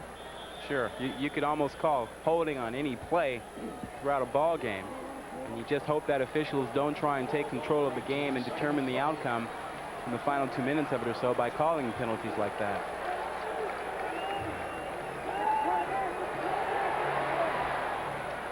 McCaffrey trying to get to the sideline to stop the clock, will not. And Stanford's going to have to take a quick timeout here as there's 47 seconds, 46. They're not taking the timeout. And I don't know why. Play. Well, they've lost 10 seconds. Make that 15, 17. And he's down. The knee goes down. And the clock is still going. And now they call the timeout. Well, they've got 2 timeouts on the board. They just used one. But they probably could have taken it earlier, back when they had 50 seconds, I believe it was, Ron. And then time ran down to about 28 seconds before they got the play off. I'm sure Denny Green's not pleased at the amount of time that it took his offense to get that play off, and then to have it end up like this, where the quarterback just falls down going back out from center. So they really got nothing out of that last sequence. We have some activity down along the sideline. There are emergency crews down at the Spartan end of the field where the fans are. And as we pointed out, it's awfully hot here in the stadium. And now they brought somebody else over, and they brought a second ambulance in, and this may have to do with heat exhaustion. It appears to be one of the male cheerleaders for San Jose State. Now, possibly he was hurt during a routine, or just as we said, heat exhaustion. Let's take a look at the quarterbacks and what they have done today. Columbus, 24 of 37. Good numbers, 340 yards. And Martini, just outstanding. Completed 23 of 33. 360 yards, 4 touchdowns. Well, that's more touchdowns than he had thrown all year coming into this ball game. He comes up with 4 today. 2 of them to a tight end, a position they don't usually throw to. So 22 seconds to go. And the ball at the 20-yard line on 3rd down. And McCaffrey catches it on his knees. And they'll have to call another timeout. And that's exactly what they do, stopping the clock with 13 seconds. Charles Thomas on the coverage and the stop. And it'll be 4th down, and they still need 5 yards. Now they set the marker closer to 4 yards or 3 yards to the 1st down. Well, with 13 seconds to go, this creates an almost impossible situation for Stanford to pick up a win today. Even assuming they pick up the 1st down here without scoring, they'll have another 60 yards or so to go with just a little time left. And compliments going to San Jose State. They have played an outstanding game. They have thwarted Stanford. And when you take into consideration that against Washington they had an opportunity to win that ball game and lose it 20-17, and with the victory today would go to 3-1-1. They played Louisville to a 10-10 tie. Beat Pacific, beat UNLV. Well, make no mistake about it, this San Jose State team is a very good team, and their showdown with Fresno State on November 17th will decide who wins the Big West Conference. And it's not a foregone conclusion that the 20th ranked Fresno State team is going to win this conference. I think it'll come down to health, though, because a couple of injuries today to San Jose State. Okay, this could be the last play of the ball game with 13 seconds to go. Throwing to the sideline. Pinckney's got it, goes out of bounds. That's something they should have been doing a little bit earlier, in my opinion. I think that's absolutely right. They needed to use the clock a little bit better than they did this last minute and a half or so. They find themselves in a tough situation now. They're at their own 45 with 9 seconds to go and no timeouts, and they need a touchdown to win. Don't forget, next week, Rod will be over at Strawberry Canyon as the Spartans will be taking on the University of California, a game that you'll see on the Pacific Sports Network on a tape-delayed basis, as we will either be in Toronto or Boston covering the American League Championship Series. Throw into the middle, lateral. This is Batson with the ball, 40-yard line. Laterals it once again to Milburn, and time runs out. A play that maybe should have been called a little bit earlier, as it had great results. But this 47th meeting between San Jose State and Stanford goes into the win column for the Spartans as they win it by 6, 29-23. Rod and I will be back with more from Stanford Stadium in just a moment.